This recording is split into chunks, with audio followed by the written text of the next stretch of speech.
শেখ হাসিনা ছাড়িয়ে দিয়ে চলে গেছে, কি করবো, দায়টাই একজনের গাড়ি উঠে দিছি। আমলিগ বলেন আর বিএনপি বলেন, কেউরে তো আপনারা দেখতে কম দেখেন নাই, কোন চাষিবা কম সালুন খার জম।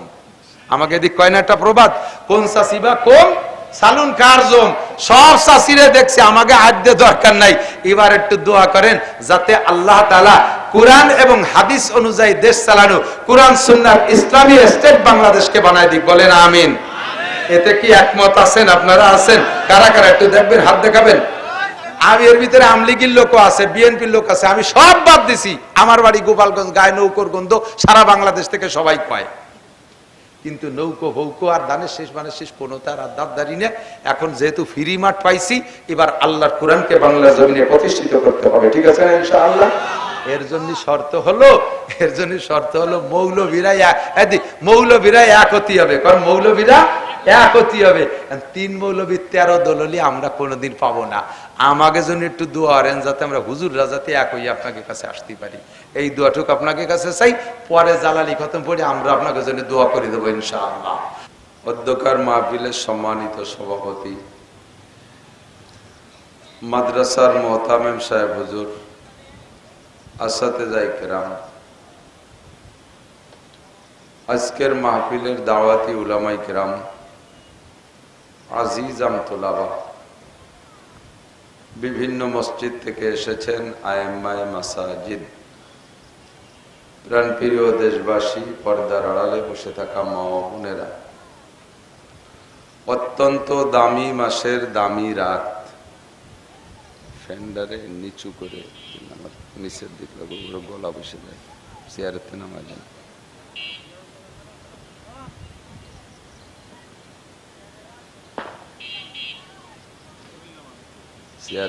চেয়ার সরাবেন।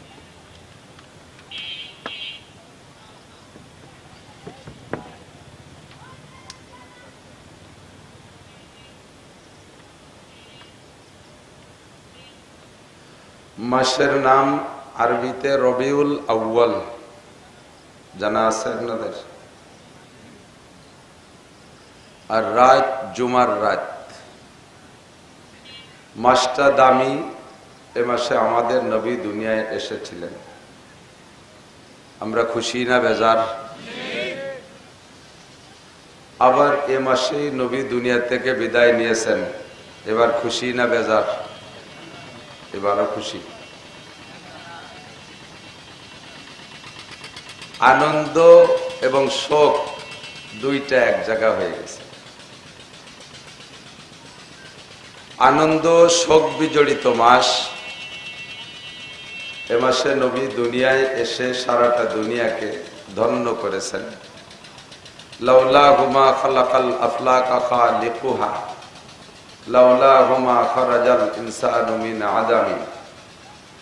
যে নবীকে না বানাইলে আল্লাহ তাআলা দুনিয়ার অনেক কিছু বানাইতেন না। সৃষ্টি জগতে ছোট বড় অনেক কিছু আল্লাহ বানাইতেন না, এমনকি আমাকে আপনাকেও বানাইতেন না। আমার আপনার সৃষ্টির ওসিলা হলো বিশ্ব নবী মুহাম্মদুর রাসূলুল্লাহ সাল্লাল্লাহু আলাইহি ওয়াসাল্লামকে সৃষ্টি করা। নবী আলাইহিস সালাতু ওয়াস সালামের সৃষ্টি আদম আলাইহিস সালামেরও আগে। হুজুরের সহিহ হাদিস নিজেই বলেন, আনা নবিয়্যুন ওয়া আদামু বাইনাল মা'i ওয়াত তিন। আমি তখনও নবী যখন আদম আলাইহিস সালাম মাটি আর পানির মধ্যে ছিল। সব নবীকে আমার ভাষাগত দিক দিয়ে যদিও অনেক সুন্দর হবে না ভাষা বলা, তারপরও বলতে বাধ্য। সমস্ত নবীর শারাফাত, কারামাত, বুজুর্গি, বড়ত্ব, সম্মান একত্রিত করলে যতটুক হবে, আমাদের নবী মুহাম্মদুর রাসূলুল্লাহ সাল্লাল্লাহু আলাইহি ওয়াসাল্লামের সম্মান একা তার চেয়ে অনেক গুণ বেশি। এত বড় দামি নবীর উম্মত হতে পেরে আমরা সন্তুষ্ট আছি না? বলি আলহামদুলিল্লাহ। এ মাসে নবী দুনিয়া এসেছিলেন। নবী এসে আমাদেরকে যে পরিমাণ ধন্য করেছেন, সন্তুষ্ট করেছেন, খুশি করেছেন, আবার এই মাসেই নবী চলে গিয়ে আমাদেরকে তার চেয়ে বেশি এতিম করে রেখে গেছেন। এজন্য মাসটা আনন্দেরও মাস, আবার শোকেরও এ মাসে ঈদ উপলক্ষে ঈদ ঈদ কি বলা হয়, ঈদে মিলাদুন নবী, নবীর জন্মদিবস উপলক্ষে ঈদ করার চাইতে শোকে মুহাম্মদুর রাসূলুল্লাহ নবী আলাইহিস সালাতু ওয়াস সালামের মৃত্যুতে শোক পালন করাটা বেশি যুক্তিসঙ্গত। তো যাই হোক, আনন্দর শোক বিজড়িত মাসের জুমার রাত, আজকের রাতটাই ফজিলতের রাত।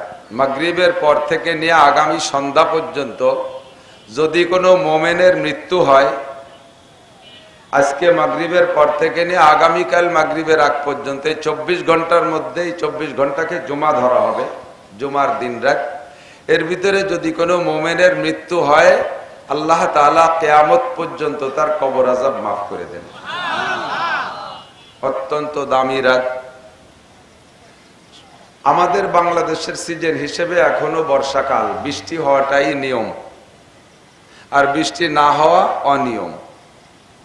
তো আল্লাহ পাক রব্বুল আলামিন এই অনিয়মের ভিতরে আমাদের 2-4 দিন সুযোগ দিয়ে কাঠামদর বস্ত, বালিয়াডাঙ্গা, মদিনাতুল উলুম মাদ্রাসায় মাহফিলের ইন্তজাম করে এলাকার হাজারো লাখো মানুষের মধ্য থেকে বাছাই ছাঁটাই করে ভালোবেসে পছন্দ করে ডেকে নিয়ে আসছেন, বসার তৌফিক দিয়েছেন। মাদ্রাসায়, মাঠে, মসজিদ উপলক্ষে, মাদ্রাসা উপলক্ষে বিভিন্নভাবে দানও করার সুযোগ করে দিয়েছেন।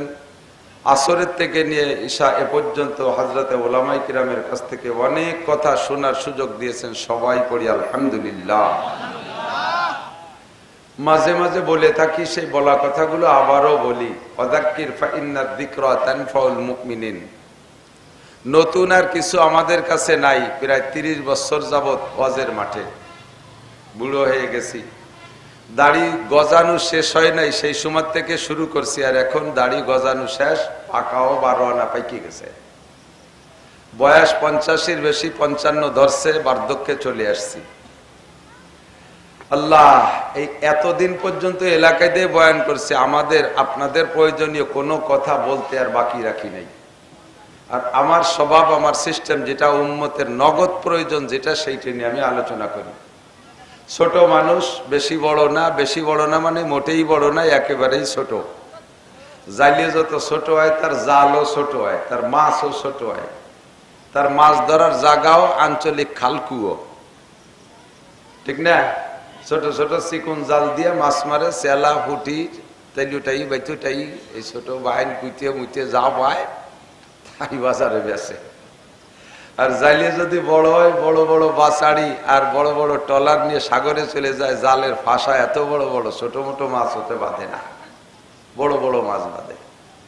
তো উলামায়ে কেরামদের ভিতরে আল্লাহ তাআলা দায়িত্ব ভাগ করে দিয়েছে, আমি ছোটদের ভিতরে আঞ্চলিক জাল খেয়াই, খালকু ও ছোট মোটো দেখে দেখে এর ভিতরে মারি, যা বাঁধে। আর বড় বড় জালেরা যারা আছে, বড়রা, বড় হুজুর, তাদের জালে বড় বড় মাছ বাঁধে, হাসিনে বাদে, খালেদা বাদে, এরশাদ বাদে, জিয়া বাদে, এ মন্ত্রী, ও মন্ত্রী, সে মন্ত্রী, এদের বড় জালে বড় মাছ বাদে। আমার জাল ছোট, এই জন্য আমি অত বড় জায়গা খেয়াও দিই না। আমার জনগণ সামনে যারা থাকে, এদের প্রয়োজন কি সে বিষয় নিয়ে আমি আলোচনা করার চেষ্টা করি। আল্লাহ পাক রব্বুল আলামিন অর্ডার করেছেন আপনাদেরকে, এদিক তাকান, সবাইকে, আমিও তার মধ্যে আছি। আমাদেরকে আল্লাহ অর্ডার করেছেন, ফাসআলু আহলা যিকরি ইন কুনতুম লা তা'লামুন। আমার দিক খেয়াল করতে হবে। পান তো একেবারে আইরিও গেলে চাবাচ্ছেন, আর এদিক ওদিক টাকাচ্ছেন, আর খাইতেই চালে রয়েছে। অত জোরে চাবালি ভরা তো অশ্বনে করে,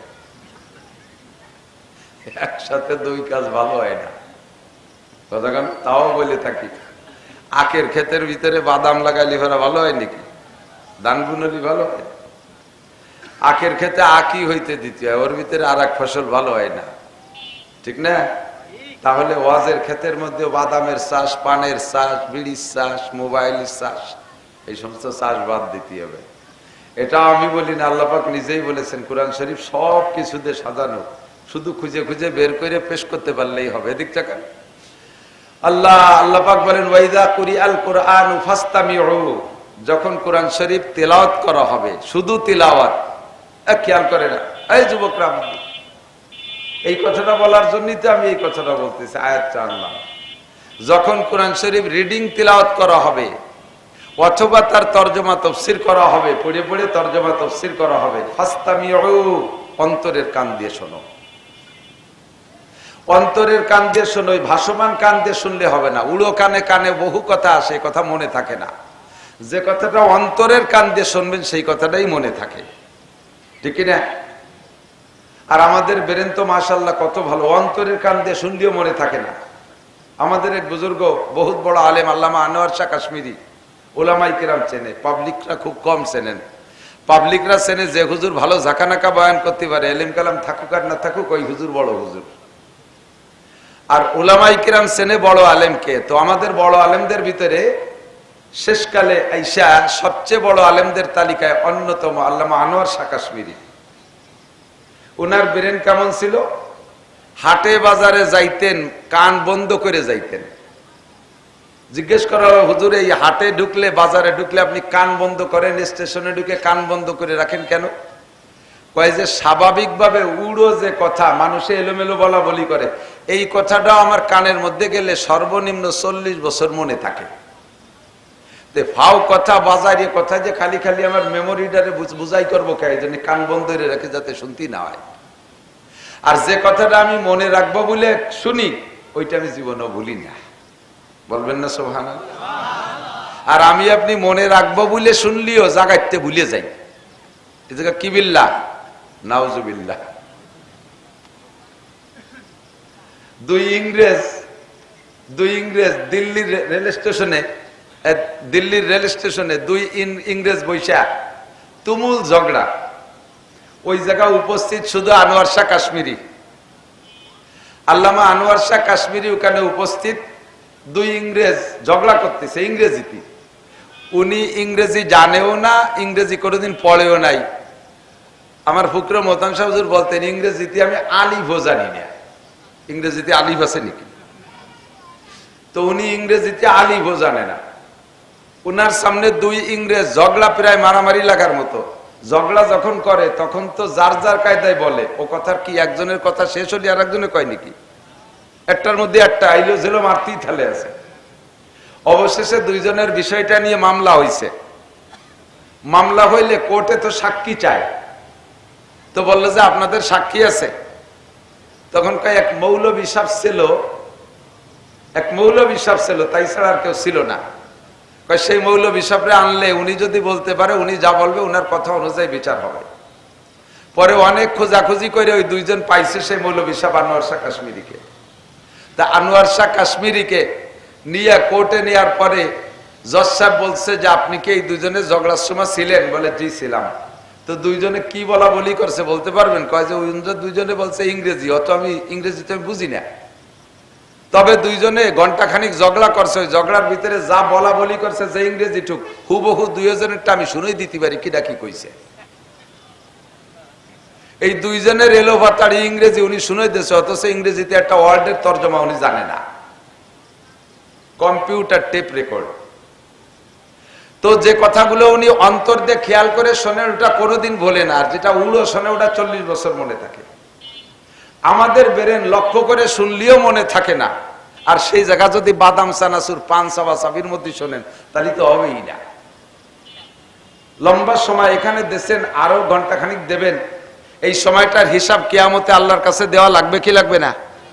আমারও হিসাব দেওয়া লাগবে যে তোমারে এত যত্ন করিয়া প্রধান বক্তা বানাইয়া, পোস্টারে কত পয়সা খরচ করে খাওয়াই দাওয়াইয়া, একেবারে আইডিয়া মাতান মাথাইয়া নিয়ে তোমার স্টেজে বসাইছে, তুমি বিটাকে কি দেছো? আমাকেও জিজ্ঞাসা করা হবে। আমি যদি আলাং ফালাং ফাও কথা কইয়া সময় নষ্ট করে চলে যাই, তাহলে আজকে যেমন সম্মানের সাথে উঁচু জায়গা বসাইছে, আপনারা নিচে আসেন দেখতেছেন, কিয়ামতের ময়দানে আমারও এরকম একটা উঁচু জায়গায় বসাইয়া আমার পাশার চামড়া ছিলিয়ে বেলায় দেবে বাড়াইয়া। কাজেই আমারও হিসেব নিকাশ করে সময়টা কাটাইতে হবে। আবার আমি মায়ের খেলাম বলে আপনি খুশিতে খানিক হাসিয়ে দিলেন, আপনারও ভাষার চামড়া থাকবে না। ঘন্টা খানিক বসে কি নিয়ে গেছো? এই জন্য প্রত্যেকের বাসায় ভালো করে তেল মাখায় যাবেন, যাতে বাড়ি স্লিপ করে। একটু বুঝে শুনে সামনে আগাতে হবে। তো আল্লাহ পাক কি বললেন? ফাস্তামিউ, অন্তরের কান দিয়ে শোনো। আপনারা কি অন্তরের কান দিয়ে শুনতে রেডি? কথা বলেন রেডি? তাহলে সেম খেজুর গাছ আর ঠিলিয়া এরকম থাকতে হবে। খেজুর গাছ কাটে ঠিলিয়ে পাতে না, নালির থেকে যদি আটখানিক জুলইয়ে ঠিলে পাতে তালি লুজ করিয়া রস কি ঠিক মতো পড়বে? ডিল করে বাতলে বাতাসে দুল খাবে, তারপরে বাদুর সাইমসিয়া শালিক কাকশালিকি ঠেলা ধাক্কা দেবে। রস ঠিক মতো পড়ে যাচ্ছে, কিন্তু আপনার ঠিলে বাতার অপরাধের কারণে রস ভিতরে কম গেছে, বাইরে পড়ে গেছে বেশি। বক্তা খেজুর গাছ মুখ একটা নালি, শ্রোতারা ঠিলে কলস টাইট করে পাতা থাকতে হবে, একেবারে মুখ টু মুখ, চোখ টু চোখ। তাহলে আমার মুখ থেকে যা বের হবে আপনার ঠিলের মধ্যে যাবে। এক গিলাস চুমুক দিয়েও খাতে পারবেন, জাউরান দিয়ে খাতে পারবেন, জ্বালালি গুড় হবে, ইত্যাদি ইত্যাদি হবে। আর যদি ডিলে করে বাতেন, ঠেলা ধাক্কার অভাব নাই, শয়তান কাকশালি ঘুরতে তালে রয়েছে, বিভিন্ন কিছু মনের মধ্যে এনে দেবে, কথা ঢুকবে না। এই 1-1.5 ঘন্টা বসা বৃথা যাবে, আপনি কিচ্ছু নিয়ে যেতে পারবেন না। আমি কিস্সা কাহিনী অনেক জানি আলহামদুলিল্লাহ। কোরআন হাদিসে বহুত কসাস, আল্লাহ পাক নিজেই কোন কোন কিস্সা আলোচনা করে বলেন আহসানাল কসাস। ইউসুফ আলাইহিস সালামের গল্পটা বলতে যে আল্লাহ বলেন অনেক কিস্সা বলেছি, তবে কোরআন শরীফের ভিতরে সবচেয়ে মজাদার কিস্সা হলো ইউসুফ আলাইহিস সালামের কিস্সা। নামটা বলার সাথে সাথে সকলের ভিতরে শখ আসছে যে হুজুর তাহলে আজকে ইউসুফ আলাইহিস সালামের কিস্সাটাই কোক। ইউসুফ আলাইহিস সালামের কিস্সার মধ্যে উপদেশ আছে, কিন্তু ওই উপদেশের প্রয়োজন যতটুক তার চাইতে আপনার জিন্দেগিতে আমি দেখতেছি অন্যান্য প্রয়োজন অনেক বেশি। এই প্রয়োজনগুলো আমি বলার ইচ্ছা করছি। যদি আল্লাহ তাআলা বলায় তাহলে তোর প্রত্যেক এক একটা প্রয়োজন আপনার জিন্দেগির সাথে সেট করবেন, আর আপনি দেখবেন যে সত্যি প্রয়োজন কি প্রয়োজন না। এই কথাগুলো শোনার জন্য আপনাকে 1 নম্বরে অন্তরের কান দিয়ে শুনতে হবে। আর অন্তরের কান দিয়ে শুনতে হলে কি লাগবে আল্লাহ তাও বলে দিয়েছে, ওয়া আনসিতু, এবং মুখ বন্ধ রাখো নয়। তর্জমা ওয়া আনসিতুর মানে এবং মুখ বন্ধ রাখো এটা নয়, অন্তরের কান দিয়ে শোনো। আরবিতে বলে ওয়াই হালিয়া, অর্থাৎ অবস্থান বর্ণনা করার ওয়াও, এমতো অবস্থায় যে তোমার মুখ বন্ধ রাখো। অন্তরের কান দিয়ে কথা শোনো এমতো অবস্থায় যে তোমার মুখ বন্ধ রাখো। কিসের থেকে? যতক্ষণ কথা হবে অতক্ষণ আপনি কথা বলবেন না। 2 নম্বরে মুখের আর কোনো কাজ করবেন না, খাবার দাবার সব বন্ধ, সাইলেন্ট, মুখ ত্যাগ করে বিলকুল কথার থেকে বন্ধ, খাবার থেকে বন্ধ, চাতকের মতো তাকায় থাকবেন। তাহলে কি বলেন? আল্লাহ বলেন লাআল্লাকুম তুরহামুন, তাহলে অবশ্যই তোমার উপরে রহমত নাজিল করা হবে, আর এই রহমতের দ্বারা তুমি নাজাত পেয়ে যাবে। আল্লাহ তাআলা আমাদের প্রথমে এই কথাটার পর আমল করা তৌফিক দান করুন, বলেন আমিন। কোরআনে কারীমের ভিতরে বিশেষ বিশেষ কিছু কথা আছে যে কথাগুলো ইম্পর্টেন্ট, আবার কিছু কথা আছে তার চেয়ে বিশেষ, যার নাম ভেরি ভেরি ইম্পর্টেন্ট, বেশি জরুরি। তো যে কথাটা যত বেশি জরুরি ওই কথাটা আল্লাহ পাক অত বেশিবার আলোচনা করছেন। খেয়াল করতেছেন সবাই? আজকে কিছুক্ষণের জন্য আমাকে উস্তাদ মানতে হবে, আপনারা বয়সে বেশি হলেও ছাত্র হিসেবে বসতে হবে। উস্তাদ আর ছাত্রের ভিতরে যে সম্পর্ক, যে ভদ্রতা, এই ভদ্রতার পরিচয় দিতে হবে। নীরবে কথা শুনবেন, পেটের মধ্যে যা আছে সব খালি করে, নতুন করে পাত্রটা খালি করে হা করে রাখেন, যাতে দিলি কিছু ঢোকে। কোরআন শরীফের ভিতরে যে বিষয়গুলো আল্লাহ তাআলা বেশি প্রয়োজন মনে করেছেন ওইগুলোকে একটু বেশি আলোচনা করেছেন, যেগুলো আরো বেশি প্রয়োজন সেগুলো আরো বেশি আলোচনা করেছেন। যেমন নামাজ, মুসলমানের ইবাদতের ভিতরে অন্যতম ইবাদত নামাজ, আলোচনা করেছেন 82 বার। কতবার? 82 বার। নামাজের চাইতে আমার জানা মতে মুসলমানের জিন্দেগিতে আর এর চেয়ে গুরুত্বপূর্ণ ইবাদত হতে পারে? কথা বলে না, হতে পারে? একটা মানুষ হিন্দু থেকে মুসলমান হয়েছে এখন এই মাত্র। মুসলমান হওয়ার সাথে সাথে বুনিয়াল ইসলাম আলা খামসিন শাহাদাতি আল্লাহ ইলাহা ইল্লাল্লাহ, ওই লোকটার উপরে 5টা জিনিস চলে আসছে। ওরে ঈমান আর ইসলামকে টিকিয়ে রাখার জন্য 5টা খুঁটি তার তৈরি করতে হবে। 1 নম্বরে মুখে পড়তে হবে, আপনারাও পড়েন, আশহাদু আল্লা ইলাহা ইল্লাল্লাহু ওয়া আশহাদু আন্না মুহাম্মাদান আবদুহু ওয়া রাসূলুহু। এই কথাটা ওই লোকটাকে মুখে বলা 1 নম্বর ফরজ। এই কলেমা পড়ার সঙ্গে সঙ্গে লোকটার উপরে আরো 4টে জিনিস এসে গেছে। 4টের ভিতরে 1 নম্বরে নামাজ, 2 নম্বরে রোজা, 3 নম্বরে যাকাত, 4 নম্বরে হজ। আগে কলেমা, এরপরে এই 4টা। কথা কি বোঝা যাচ্ছে? এবার যেই 4টে কলেমা পড়ার পরে বলছি এই 4টের ভিতরে প্রথম কি? বাকি 3টে আসার জন্য সময় লাগবে। রোজা ফরজ হওয়ার জন্য আরো 6 মাস লাগবে, যাকাত ফরজ হওয়ার জন্য মাল লাগবে, হজ ফরজ হওয়ার জন্য মাল ও তৌফিক লাগবে, ঠিক কি ঠিক না? কিন্তু এখনই কলেমা পড়ার সাথে সাথে ওই লোকটার উপরে সর্বপ্রথম ইবাদত কোনটা এসে চেপে ধরবে? নামাজ। কোনটা? ফজরের আগ পর্যন্ত, ফজরে ওয়াক্ত হওয়ার আগ পর্যন্ত তার ইশার নামাজ পড়তেই হবে, ঠিক কি না? যেই লোকটা, যেই বাচ্চাটা নাবালেগ ছিল, এই 10 মিনিট আগে ছেলেটা সাবালেগ হয়েছে, এখনই সর্বপ্রথম ছেলেটার উপরে যেই ফরজটা আসছে সেটা হলো মুখে কলেমা পড়তে হবে, এরপরে তাকে 1 নম্বরে নামাজ, ঠিক না? এর জন্য আমার আপনার জানা মতে মুসলমানের শ্রেষ্ঠ ইবাদতের নাম কি? এজন্য আল্লাহ তাআলা তা আলোচনা করছেন কোরআন শরীফের ভিতরে 82 বার। একবার বললেই তো যথেষ্ট ছিল, কিন্তু কতবার? এর চাইতে গুরুত্বপূর্ণ আরো যদি কিছু থাকে সেটাও আমি বুঝবো কোরআনে কারিমের আলোচনার মাধ্যমে। কোরআন শরীফের ভিতরে কোরআন শরীফের ভিতরে এর চেয়েও বেশি আলোচিত হয়েছে আরেকটা জিনিস, এর চেয়ে বেশি আলোচিত হয়েছে আরেকটা জিনিস। সেইটা কি জানেন? সেটা হলো জিহাদ। বলেন কি? জিহাদ। একটু বলেন। আমলিগির লোকের উপরে জিহাদ ফরজ না নফল? কথা কয় না। বিএনপি এলাকার উপরে, জাতীয় পার্টি, কলেমা পড়া মুসলমান যারা আছে সকলের উপরে জিহাদ ফরজ। জিহাদ কখনো জিহাদ ফরজে কিফায়া, জানাজার নামাজের মতো 50-60 জন যুদ্ধ করে আসলি বারা বাকিরা জিম্মাদারি খালাস। আবার কখনো কখনো জিহাদ ফরজে আইন, যে সময় ঘুমসান লেগে গেছে সে সময় নারী আর পুরুষ সাবালেক যারা আছে বসে থাকার কোনো অধিকার নাই। লাঠি সুটা দাও কাছি খুন্তা কুড়েল যার কাছে যা আছে ফেনা বটি নিয়ে নেবি বলবি ফরজে আইন। এইটার আলোচনা কোরআন শরীফের ভিতরে হয়েছে কতবার জানেন? 682 বার। তা নামাজ সর্বশ্রেষ্ঠ ইবাদত বলে ওটার আলোচনা পাইছি 82 বার। এর চাইতে আরো 600 বার বেশি আলোচনা হয়েছে কোরআন শরীফের ভিতরে জিহাদের আলোচনা। তাহলে বোঝা যায় নামাজের চাইতে জিহাদ গুরুত্বপূর্ণ। আমি একটু প্রমাণ করে বুঝাই দিয়ে আবার আলোচনার দিক চলে যাব। এই জায়গা আমার আলোচনা না, এদিকে আসেন। রোজায় অনেক কষ্ট। রোজা রাখলে কষ্ট হয় না আপনাদের? বৈশাখ জ্যৈষ্ঠ মাসে রোজা তো রাখছেন মুরব্বীরা, কষ্ট হয় না? তো রোজায় প্রচুর কষ্ট হয়ে গেছে বিদায় আপনি কি আল্লাহরে বলতে পারবেন, আল্লাহ রোজায় কষ্ট হয়ে গেছে, আমি আজকে ঈশার নামাজ পড়বো না? হ্যাঁ, আল্লাহ কি কোন জায়গা বলে দিয়েছে যে রোজায় কষ্ট হলে তোমার নামাজ পড়া লাগবে না? নামাজ বাদ দাও, পরে আর একদিন পড়ে দিও, সুযোগ আছে। হজ যারা করেছেন, হাজি সাহেব যদি কেউ থাকেন আমার সাথে সাক্ষী দিবেন।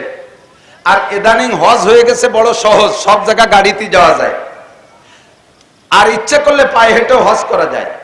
হজ করার জন্য যদি আপনি 9 তারিখে মাগরিবের আজানের পরে আরাফাত থেকে রওনা দিতে হয়, গাড়িতে যাওয়া যায় মুজদালিফায়, কষ্ট হয় না।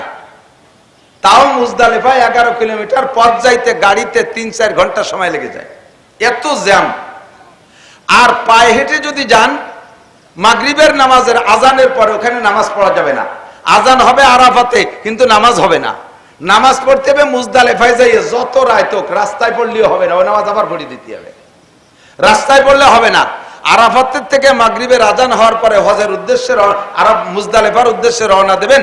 পায়ে হেঁটে যদি মুজদালিফা যান, এরপরে মুজদালিফায় যাইয়ে ওখানে আগে মাগরিবের 3 রাকাত ফরজ, এরপরে ঈশার 2 রাকাত ফরজ বা 4 রাকাত ফরজ, এভাবে ওখানে ঈশার নামাজ তার পরে পড়ে ওই জায়গা ফাঁকা জায়গায় রাত কাটাইতে হবে।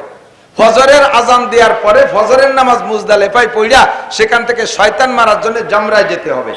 এখানে 4 কিলো 5 কিলো 6 কিলো পথ পায়ে হেঁটে যেতে হবে। এই আরাফাতের থেকে মুজদালিফাতের থেকে সকালবেলা পরের দিন 10 তারিখ সকালবেলা শয়তান মারার জন্য যাইয়া শয়তানরে মারিয়া আবার ওখান থেকে 3-4 কিলোমিটার মক্কা, ওইটুকু যদি পায়ে হেঁটে যান, এরপরে যাইয়ে যে আপনি সে জায়গার নিচে কাবা ঘরের পাশে মাতাব বলে যেটাকে, যেটুকু নিচে ঘুরতে দেখেন, ওই জায়গা আপনি জায়গা পাবেন না। ও জায়গা গাড়িওয়ালারা চলে গেছে আগে, ওখানে আর জায়গা পাবেন না। এবার আপনার তওয়াফ করতে হবে মসজিদের ভিতর দিয়ে। মসজিদের ভিতর দিয়ে নীলবাতি থেকে নীলবাতি এক তওয়াফ ঘুরে আসতে 1 কিলোমিটার। এই 7 কিলোমিটার ঘোরার পরে এরপরে সফা মারওয়ার সাই 450 মিটার, অর্থাৎ প্রায় আধা কিলোমিটার, এইটুকু 7 বার। এই কামগুলো সম্পূর্ণ পায়ে হেঁটে করার পরে যত বড় শক্তিশালী পুরুষ হোক না কেন সে বলতে বাধ্য হবে আমার সারা জীবনে যত পরিশ্রম করেছি এর সে পরিশ্রমের কাজ আর আমি কিছু করি নাই। এই পরিশ্রমের কাজ করতে করতে আপনার জোহরে রক্ত হয়ে যাবে। এখন আল্লাহ আপনারে বলে নাই যে তুমি হজ করতে করতে এত ক্লান্ত হয়ে গেছো বিদায় জোহরের নামাজ না পড়লেও হবে। হবে? জোহর পড়া লাগবে কি লাগবে না? লাগবে। রোজায় যত কষ্ট হোক নামাজ ছাড়ার সুযোগ নাই, হজে যত কষ্ট হোক নামাজ ছাড়ার সুযোগ নাই। 100 কোটি টাকা নিয়ে বের হয়েছেন জাকাত দেবেন, পুরো কাশেন থানা ভরে ঘুরে ঘুরে জাকাত দিচ্ছেন, জাকাত দিতে দিতে ক্লান্ত হয়ে গেছেন, এখন আপনাকে নামাজ ছেড়ে দেওয়ার সুযোগ নাই। ফরজ একটা পালন করছেন জাকাত, কিন্তু এর কারণে রোজা নামাজ ছাড়ার সুযোগ নাই, জাকাত আদায় করার কারণে রোজা ছেড়ে দেওয়ার সুযোগ নাই, হজ আদায় করার কারণে নামাজ ছেড়ে দেওয়ার সুযোগ নাই। কিন্তু খন্দকের যুদ্ধ যখন হয়, খন্দক খনন করার কাজ চলতেছে, ওদিকে মক্কার কাফেররা আক্রমণ করার জন্য আগায় চলে আসতেই আছে, সাংবাদিকদের মাধ্যমে খবর আসতেছে এই তো এত দূর আসছে, এই তো এত দূর আসছে, আর চলে আসলো। নবী পাক খন্দক খনন করা শুরু করছে সাহাবায়ে কেরামদেরকে নিয়ে।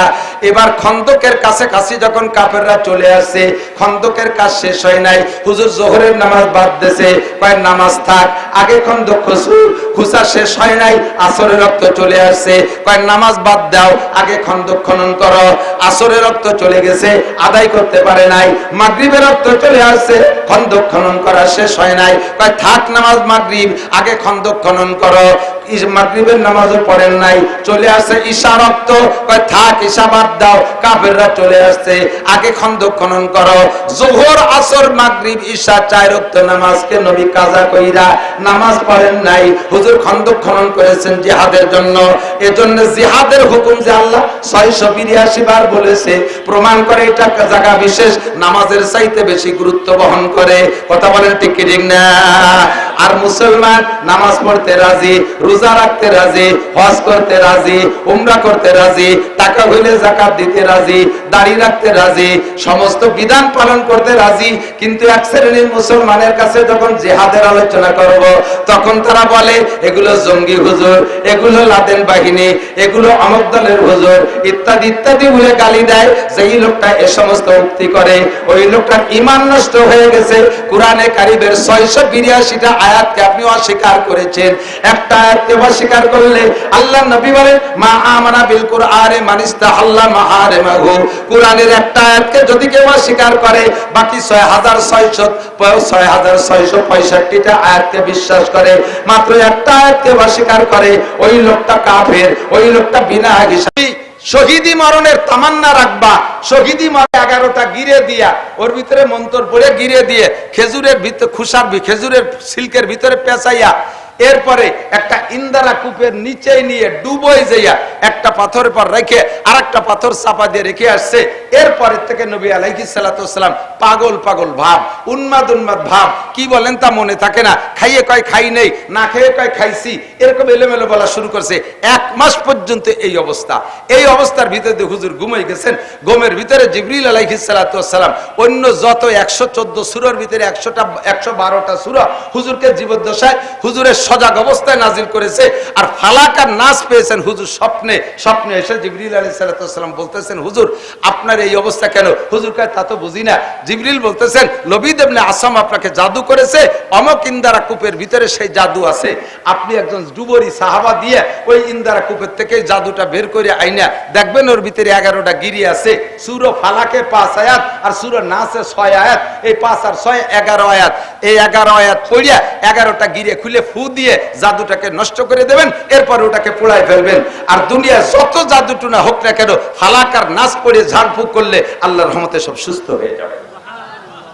আর কুলহুস সূরার ফজিলত একটু বলে নেই, যদি কোনো ব্যক্তি একবার সূরা ইখলাস পড়ে 10 পারা কোরআন শরীফ পড়ার সওয়াব, 3 বার পড়লে 1 খতম, শুধু 3 বার কুলহুস সূরা পড়লে 1 খতমের সওয়াব। এই ভাইয়া দিক তাকান, আমরা অল্প সময়ের ভিতরে বেশি নেকি পাবো কিভাবে, এই সেই সিস্টেমের দিকে আমি আগাবো ইনশাআল্লাহ। অল্প সময়ের ভিতরে কোরআন শরীফ পড়তে পারেন সবাই? কি পারেন? সবাই কি পারেন? পুরো 30 পারা কোরআন শরীফ দেখে পড়ার ক্ষমতা এর ভিতরে 90% পাবলিকের নাই। কথা বলেন ঠিক না? আর সাধারণ পাবলিক যাদের 10%-এর মধ্যে কোরআন শরীফ পড়তে পারেন, তারা শুদ্ধ করে পড়তে পারেন না। যা পড়েন সেই আদিকালে সুলোর ফিটি মাসা শিখে কাছে পড়া শিখছেন, মসজিদে যাই এত বড় লম্বা সিপার আনাকুম উনকুম দিয়ে পড়া শিখছেন, তা শুদ্ধ না। কুল হুসুরটা একটু আমার সাথে একবার যদি পড়েন আর 3 বার যদি আপনি রেগুলার পড়েন, তাহলে আপনার আমলনামায় 1 খতম করে কোরআন শরীফ পড়ার সওয়াব নেকি লিখে দেওয়া হবে। পড়তে পারবেন না ইনশাআল্লাহ? মানুষ মারা গেলে তার জন্য সবচেয়ে সহজ সওয়াব রেসানির পদ্ধতি 3 কুলহু। 3 কুলহু পড়ে নিয়ত করলে হাত উঠে মুনাজাত করা লাগে না। প্রত্যেকদিন আব্বার জন্য 1 খতম কোরআন শরীফ পাঠিয়ে দিতে পারেন। কবরের কাছে দাঁড়ায় পড়বেন কুলহু আল্লাহু আহাদ আল্লাহুস সামাদ লাম ইয়ালিদ ওয়া লাম ইউলাদ ওয়া লাম ইয়াকুল লাহু কুফুওয়ান আহাদ। মনে মনে নিয়ত রাখবেন আমার আব্বা পাবে। যদিও ওই অজ্ঞানী বিজ্ঞানীরা আমাদের এ নিয়ে ক্রিটিসাইজ করে যে কবরে তোমার আব্বার এই যে নেকি যাবে কুলুসুরের নেকি, ওতে কোনো তো হুটো দরজা জালনা টালনা রাখুন, ডোয়ে কোন ভাগ দিয়ে। তো তারে আমরা বলবো এদিক তাকান, তাকে আমরা জবাব দেব তোর মোবাইলের মধ্যে টাকা ঢোকে যে ফুটোই দিয়ে, আমার আব্বার কবরও এই 3 কুলহু সোয়াব ঢোকে সেই ফুটোই দিয়ে। চট্টগ্রামের থেকে টাকা পাঠাইলে বিকাশে আপনার এই কাশিয়ানের মোবাইলের মধ্যে ঢোকে কি ঢোকে না? টাকা ঢোকার সময় কি দেখা যায় যে এই যে 1000 টাকার নোট ঢুকতিছে, ওই টাকা কি উড়িয়ে উড়িয়ে এসে ঢোকে? যদি টাকা আকাশ দিয়ে উড়িয়ে এসে মোবাইলের মধ্যে ঢুকতো, তাহলে 100 টাকা পাতাম না, পথে ফুটিয়ে জাল ফাইতে দিত, জালে বাদাইয়া ভেসাল হইতে টাকা রেখে দিত। ঠিক কি ঠিক না? চট্টগ্রাম আর পৃথিবীর যেখান থেকে আমার মোবাইলে আমেরিকা থেকে টাকা আসে, সৌদি আরবে থেকে, এই টাকা মোবাইলের মধ্যে ঢোকে কোন ভাগ দিয়ে? তোর একটুকু একটা মাথা, বিলের মাথার মতো একটা মাথা, ওর মধ্যে ফটাকখানি গিলু, তাই দিয়ে যদি তুই এমন আবিষ্কার করতে পারিস যে পৃথিবীর যে প্রান্ত থেকে টাকা পাঠা তোর মোবাইলের মধ্যে ঢোকে, তাহলে আমার আল্লাহর সিস্টেম কুদরত তার চেয়ে 1000 গুণ বেশি পাওয়ারওয়ালা। আমার বাপের আমল নামে আমি পৃথিবীর যে জায়গা বসে কুলুসুরো পড়বো, ওই জায়গা কবরের মধ্যে ঢুকতে কোনো জানলা কাটা লাগে না, কোনো ফুটো দরজা লাগে না, আল্লাহ তাআলা পৌঁছে দিতে পারে কি পারে না? 3 কুলহু পড়লে অনায়াসে পৌঁছে যাবে, সর্বশ্রেষ্ঠ ইসালে সওয়াবের পদ্ধতি। এমন করে কুল কুরআন শরীফের ভিতরে আছে 332 বার। কয়বার? এ ভাই এদিক, কয়বার? 332 বার। কুল শব্দের অর্থ হলো বলো। কুল মানে কপলাম পেশ, কুল মানে বলো, আর কাপলাম পেশ কুল মানে খাও। কপলাম পেশ কুল মানে বলো, কাপলাম পেশ কুল মানে খাও। বাংলা আপনারা আরবিতে উচ্চারণ পার্থক্য করে করতে পারেন না বিদায় অনেকের নামাজ নষ্ট হয়ে যাচ্ছে। একটু পরে বলি। তো এই কুল মানে বলো, বলতে বলে আল্লাহ পাক রব্বুল আলামিন বলতেছেন, নবীকে বলতেছেন তাদের কাছে জিজ্ঞাসা করো, কুল হাল ইয়াস্তাবিল্লাযীনা ইয়ালামুনা ওয়াল্লাযীনা লা ইয়ালামুন। হে নবী, উম্মতের কাছে জিজ্ঞাসা করো, জাননেওয়ালা মানুষ আর না জাননেওয়ালা মানুষ, শিক্ষিত মানুষ আর মূর্খ মানুষ কোনদিন কি সমান হইতে পারে? আপনারা জবাব দেন, কি বলেন? পারে। আপনারা জবাব দেন আর না দেন, আল্লাহ পাক জবাব দিয়ে দিয়েছেন। আল্লাহ ইয়ারফাইল্লাহুল্লাযীনা আমানু মিনকুম ওয়াল্লাযীনা উতুল ইলমা দারাজাত। জাননেওয়ালা মানুষের মর্যাদা না জাননেওয়ালা মানুষের সামনে, আরে শিক্ষিত মানুষের মর্যাদা অশিক্ষিত মানুষের সামনে কেমন? কয় মরা মানুষের সামনে জীবিত মানুষের মর্যাদা যেমন, অন্ধ মানুষের সামনে চক্ষু বিশিষ্ট মানুষের মর্যাদা যেমন। হাল ইয়াস্তাবিল আমা ওয়াল বাসীর, চোখ ওয়ালা আর অন্ধ মানুষ কখনো সমান হতে পারে না। আর জীবিত মানুষ আর মরা মানুষ কোনোদিনও যেমন সমান হইতে পারে না। মূর্খ মানুষ আর অশিক্ষিত মানুষ, মূর্খ মানুষ আর শিক্ষিত মানুষ কোনোদিনও সমান হইতে পারে না। শিক্ষিত মানুষের মর্যাদা দুনিয়ায় আল্লাহর দুনিয়া মানুষের কাছে আছে, আল্লাহ পাকের কাছে শিক্ষিত মানুষের মর্যাদা অনেক বেশি। ঠিক না? এ ভাই এদিক তাকান। একজন শিক্ষিত মানুষের শারীরিক পরিশ্রম কম, কিন্তু তার শিক্ষার মর্যাদায় কর্মস্থলে তার চাকরির বেতন অনেক বেশি। ঠিক না? এক ইন্ডাস্ট্রিতে চাকরি করে একজনের বেতন 3000। এখন 3000 টাকার যুগ নাই, এ ওয়াজ শুরু হচ্ছে 3000 টাকার আমলেতে। একজন মূর্খ অশিক্ষিত মানুষের বেতন 10,000 টাকা। ডিউটি তার কি? সকাল 8টা থেকে রাত 8টা পর্যন্ত কুলিগিরি করবে। ওই কোম্পানিতে যে প্রোডাক্ট তৈরি হচ্ছে ওইটা মাথায় করে নিয়ে লোড আনলোড করে। সারাদিন বইরে বোঝা বইতে বইতে রাতের বেলা যখন বাড়ি যায় বোঝা যায় না মানুষ না একটা ভূত আইছে।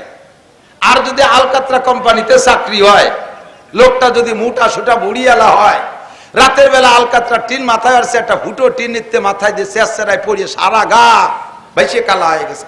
রাতের বেলা বাসায় গেলে স্ত্রী বুঝতে পারে না স্বামী হয়েছে না আলকাতরার বেড়ে লাইছে। দোয়াই মুসাই কিরা সিনতাল যে না হয় দোয়া পরে আতর দিয়ে ঘরে উঠোনো লাগে। ঠিক না? পরিশ্রম তার কি পরিমাণ, বেতন তার 10,000। ওই কোম্পানিতে চাকরি করে আর একটা লোক হুইল চেয়ারে বসে, এসি গাড়িতে আসে, বাথরুমে তার এসি, সব জায়গা তার এসি, তার অফিস রুমে এসি, সব কোম্পানির পক্ষ থেকে দামি দামি বাড়ি তার দেশে, সব কিছু ওকে। লোকটার ডিউটি হলো আইসে টেবিলি চেয়ারে বসবে, হাজিরে খাতায় সই করবে, অথবা 5 দিয়ে হাজিরা দিয়া কিছুক্ষণ জিম ধরে থাকবে। খাদেম খুদ্দাম আছে 4-5টা, চা নাস্তা, কেক, কোক, পাইপ পুইপ ইত্যাদি ফিল্টার খাওয়াইয়া কিছুক্ষণ বসায় রাখবে। জিম ধরে থেকে মাঝে মাঝে ইন্ডাস্ট্রিজের মধ্যে একটা গুল্লি দিয়ে চলে যায়, আই এম ভেরি উইক, আজকে বেশিক্ষণ থাকতে পারতেছি না। মাসে 3 দিন 4 দিন 5 দিন ডিউটি করে আর ভেরি উইক কে চলে যায়। মাসের 1 তারিখে 3 লাখ টাকা বেতন।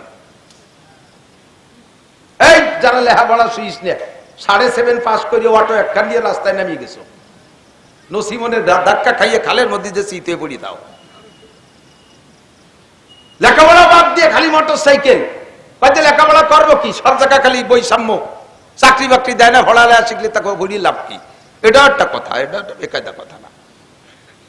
তবে ভালো করে মনে রাখো, লেখাপড়া জানলেওয়ালা শিক্ষিত আর মূর্খর ভিতরে আকাশ পাতালের পার্থক্য। কথা বলেন ঠিক ঠিক না? আমরা ছোটবেলা পড়তাম, মন দিয়ে করো সবে বিদ্যা উপার্জন, সকল ধানের চেয়ে বিদ্যা মহাদান, এই দান নাহি কেউ নিতে পারে কেড়ে, যতই করি বেদান ততই যাবে বেড়ে। দুনিয়ার সব কিছু দিলে সাথে সাথে কমে যায়, আর দুনিয়ায় বিদ্যা যত দেবেন সঙ্গে সঙ্গে বাড়ে। বিদ্যা কোনোদিন বিদ্যানের থেকে কমিয়ে যায় না। ঠিক কি ঠিক না? এই ধন নাহি কেউ নিতে পারে কেড়ে, আরে টাকা পয়সা কেড়ে নিয়ে যেতে পারে, বিদ্যা কেড়ে নিয়ে যেতে পারে না। ভালো করে মন দিয়ে লেখাপড়া করো, একটু ভালো করে পড়ো, অত তাড়াতাড়ি ইনকাম করতে লাগবে না। আমি যারা স্কুল কলেজে পড়তেছে তাদেরকেই বলি, যারা বড় শিক্ষিত তারা চেয়ারে বসে 100-3 লাখ টাকা কামাই করে, আর যারা মূর্খ তারা 8 ঘন্টা সকাল থেকে নিয়ে রাত 8টা পর্যন্ত সেই মুটিয়াগিরি কুলিগিরি করে মাত্র 10,000 টাকা কামাই করে। পার্থক্য কোথায়? এটা শিক্ষিত আর ওটা মূর্খ। কথা বলেন ঠিক ঠিক না? এখন জাগতিকভাবে আমরা মনে করি IABM BCS পাস করলে শিক্ষিত। আল্লাহ পাক রব্বুল আলামিন এই শিক্ষা বলে না। এটা দুনিয়ায় বেঁচে থাকার জন্য একটা উপকরণ, এটা ইনকাম করে খা, দুনিয়া কামাই করে খাওয়ার জন্য একটা ব্যবস্থা। মূল শিক্ষিত কাকে বলে? মূল শিক্ষিত কাকে বলে? নবী পাক বলেন, খায়রুকুম মান তাআল্লামাল কুরআন ওয়া আল্লামা। তোমাদের মধ্যে সবচাইতে বড় শিক্ষিত, তোমাদের মধ্যে সবচেয়ে বেশি দামি, তোমাদের মধ্যে সবচাইতে বেশি দামি ওই ব্যক্তি যে কোরআন শিক্ষা করে আর কোরআন শিক্ষা করে আর কোরআন শিক্ষা দেয়। এই দুই ব্যক্তির চাইতে দামি BCS ক্যাডারও না, ডাক্তারও না, ইঞ্জিনিয়ারও না। কথা বলেন ঠিক কি ঠিক না? ও দোস্ত, জানলেওয়ালা আর না জানলেওয়ালার ভিতরে আকাশ পাতালে পার্থক্য। তৎকালীন বিশ্বের সবচাইতে বড় শিক্ষিত যারা ছিল তার ভিতরে 1 নম্বর ছিল মিস্টার আবু জাহেল। তার মূল নাম আমর ইবনে হিশাম। তার উপাধি ছিল আবুল হেকাম। সারা পৃথিবীর শ্রেষ্ঠ শিক্ষিত 2 জনের মধ্যে একজন, তাই তার নাম ছিল আবুল হেকাম। ডাক্তারি সার্টিফিকেট আছে, ইঞ্জিনিয়ারিং সার্টিফিকেট আছে, পলিটিশিয়ান সার্টিফিকেট আছে, সৌদি আরবের গভর্নর, সব বিদ্যায় বিদ্যান নাই, শুধু কোরআন শরীফের সার্টিফিকেট। কোরআন শেখে নাই, এর কারণে নবী পাকের জবান থেকে বেরিয়ে আসছে, তোমার সব সার্টিফিকেট থাক, তারপরে তোমার উপাধি আজকে থেকে আবু জাহেল, তুমি মূর্খদের বাবা। তোমার মতো মূর্খ, তোমার মতো অশিক্ষিত জগতে নাই। ও দোস্ত, দুনিয়ার সব সার্টিফিকেট আছে, নাই শুধু কোরআন, তাই তাকে মূর্খদের বাবা বলা হয়েছে। কথা বলুন ঠিক কি ঠিক না? আমরা বাস্তবে দেখি, এদিকে আসেন। আল্লাহ রাসূল সাল্লাল্লাহু আলাইহি ওয়াসাল্লাম বলেন, আমাদেরকে শিক্ষার দ্বারা দামি হতে হলে কোন শিক্ষা লাগবে? হুজুর বলেন, তলাবুল ইলমে ফরিদাতুন আলা কুল্লি মুসলিম। দ্বীনি ইলম শিক্ষা করা প্রত্যেকটা মুসলমান নরনারীর উপরে ফরজ। আমি চলে আসছি জায়গায়, আমার দিকে আসেন, একেবারে জায়গায় চলে আসেন। দোস্ত, আমাদের জিন্দেগিতে নবী আলাইহিস সালাতু ওয়াস সালামের আদর্শকে বাস্তবায়ন করা হলো আমাদের নৈতিক দায়িত্ব। ঠিক কি ঠিক না? আল্লাহু আকবার। হুজুর বলেন, মজলিসু ফিকহিন খায়রুম মিন ইবাদাতি 60 সানা। অল্প সময়ের ভিতরে 1 বস্তা নেকি নিয়ে বাড়ি যাব, সহজ পদ্ধতি আমার কাছে আসেন। হুজুর বলেন, মজলিসু ফিকহিন, পর্দার আড়ালে মা বোন যারা আছেন, যার যার স্থানে থেকে কান খাড়া করবেন। হুজুর বলেন, যেই মজলিসে মসলা আলোচনা করা হয়, যেই মজলিসে শরীয়তের মসলা মাসাইল আলোচনা করা হয়, একটা মশলা শুনলে শিখলে আপনার আমল নামায় লাগাতার 60 বছর নফল নামাজ আর নফল রোজার সব লিখে দেওয়া হবে। বলবেন না সুবহানাল্লাহ? একটা মশলা এদিক, একটা মাসালায় 60 বছর নফল নামাজ আর 60 বছর নফল রোজার সব। এর ভিতরে কোন মানুষ আছেন কি যে বিরতিহীন ভাবে একটা না 60 বছর নফল নামাজ পড়ছেন? এ পড়া কি সম্ভব? রোগ ব্যাধি অসুখ বিসুখ কাম কাজ ইত্যাদি বহুত ঝামেলা, একটানা লাগাতার 60 বছর নফল নামাজ পড়া সম্ভব না।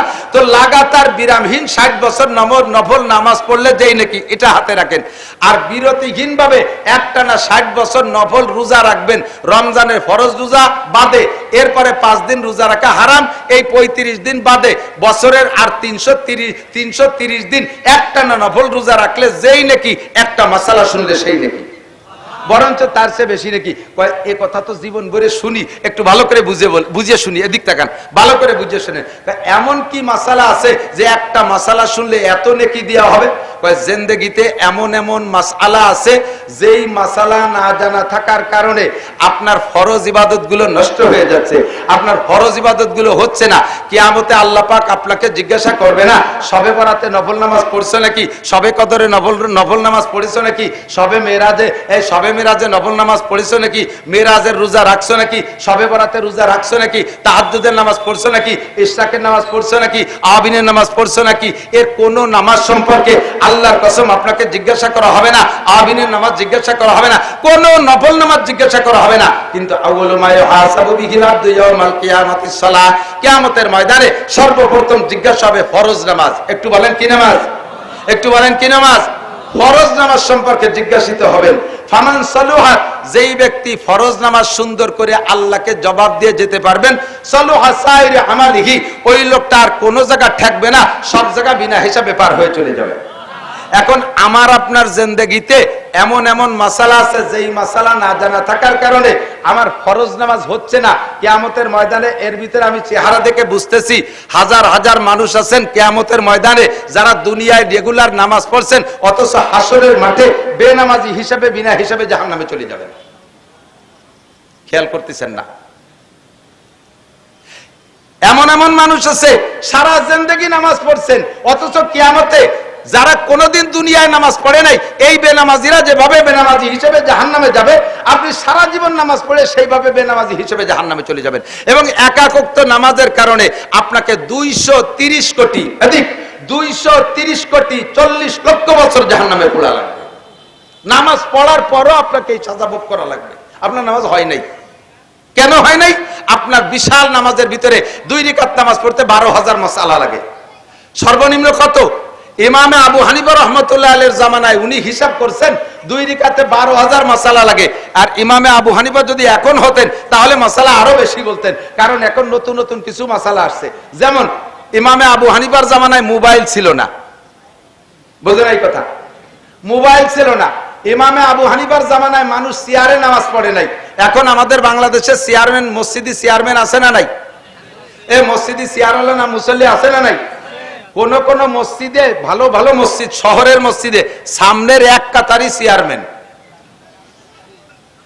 প্রয়োজন হোক আর না হোক একটা স্টাইল বানায় নিয়েছে চেয়ার রে। ইমামে আবু হানিফার জামানায় না, মুরব্বীরা সাক্ষী দেন, আজ থেকে 30-40 বছর আগে আপনারা যারা মসজিদে, একখান চেয়ার ছিল মসজিদি করে চেয়ার ছিল?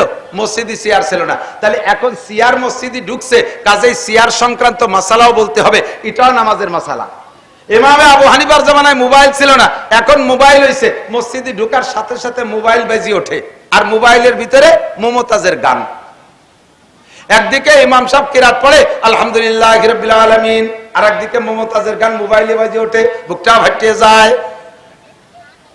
আর ইমামও কিরাত পড়বে আর মোবাইলেও মুমতাজের গান গাবে, একসাথে কি মসজিদের মধ্যে 2 কাম চলবে? একটা বন্ধ বন্ধ করতে হবে না? এই সংক্রান্ত মাসালা, এমন করে মাসালা নামাজের ভিতরে কমপক্ষে 12,000। এই 12,000-এর ভিতরে সব মাসালা আবার একরকম না। কোন কোন মাসালা আছে যেই মাসালাটা না থাকার কারণে আপনার নামাজ নষ্ট হয়ে যাচ্ছে। আমি উদাহরণস্বরূপ বলি, আপনার নামাজের ভিতরে সব আছে। অজু বানানোর জায়গায় আপনি গোসল করে আসছেন, অজু করলে হয়তো সেখানে আপনি গোসল করে আসছেন। এদিক সাধারণ আপনি মোটামুটি একটা পায়জামা পরে একটা গেঞ্জি গায়ে দিয়ে নামাজ পড়লেও হতো, আপনি সুন্নতি পায়জামা পরে জুব্বু একটা গায়ে দিয়েছেন সৌদি আরবের মতো 43 বন্ধের, টুপি মোটামুটি একটা মাথায় দিলেও হতো, তারপরে টুপির উপরে আবার 3 খেতে যে বাগড়ি একটা বাঁধছেন, সব কিছু ওকে। মোটামুটি যায় নামাজে নামাজ পড়লে হতো, সে জায়গায় 1 ইঞ্চি মকমলের সৌদি আরবের যায় নামাজ বিছাইছেন। তাহলে বাহ্যিক সবগুলো বড় দামি।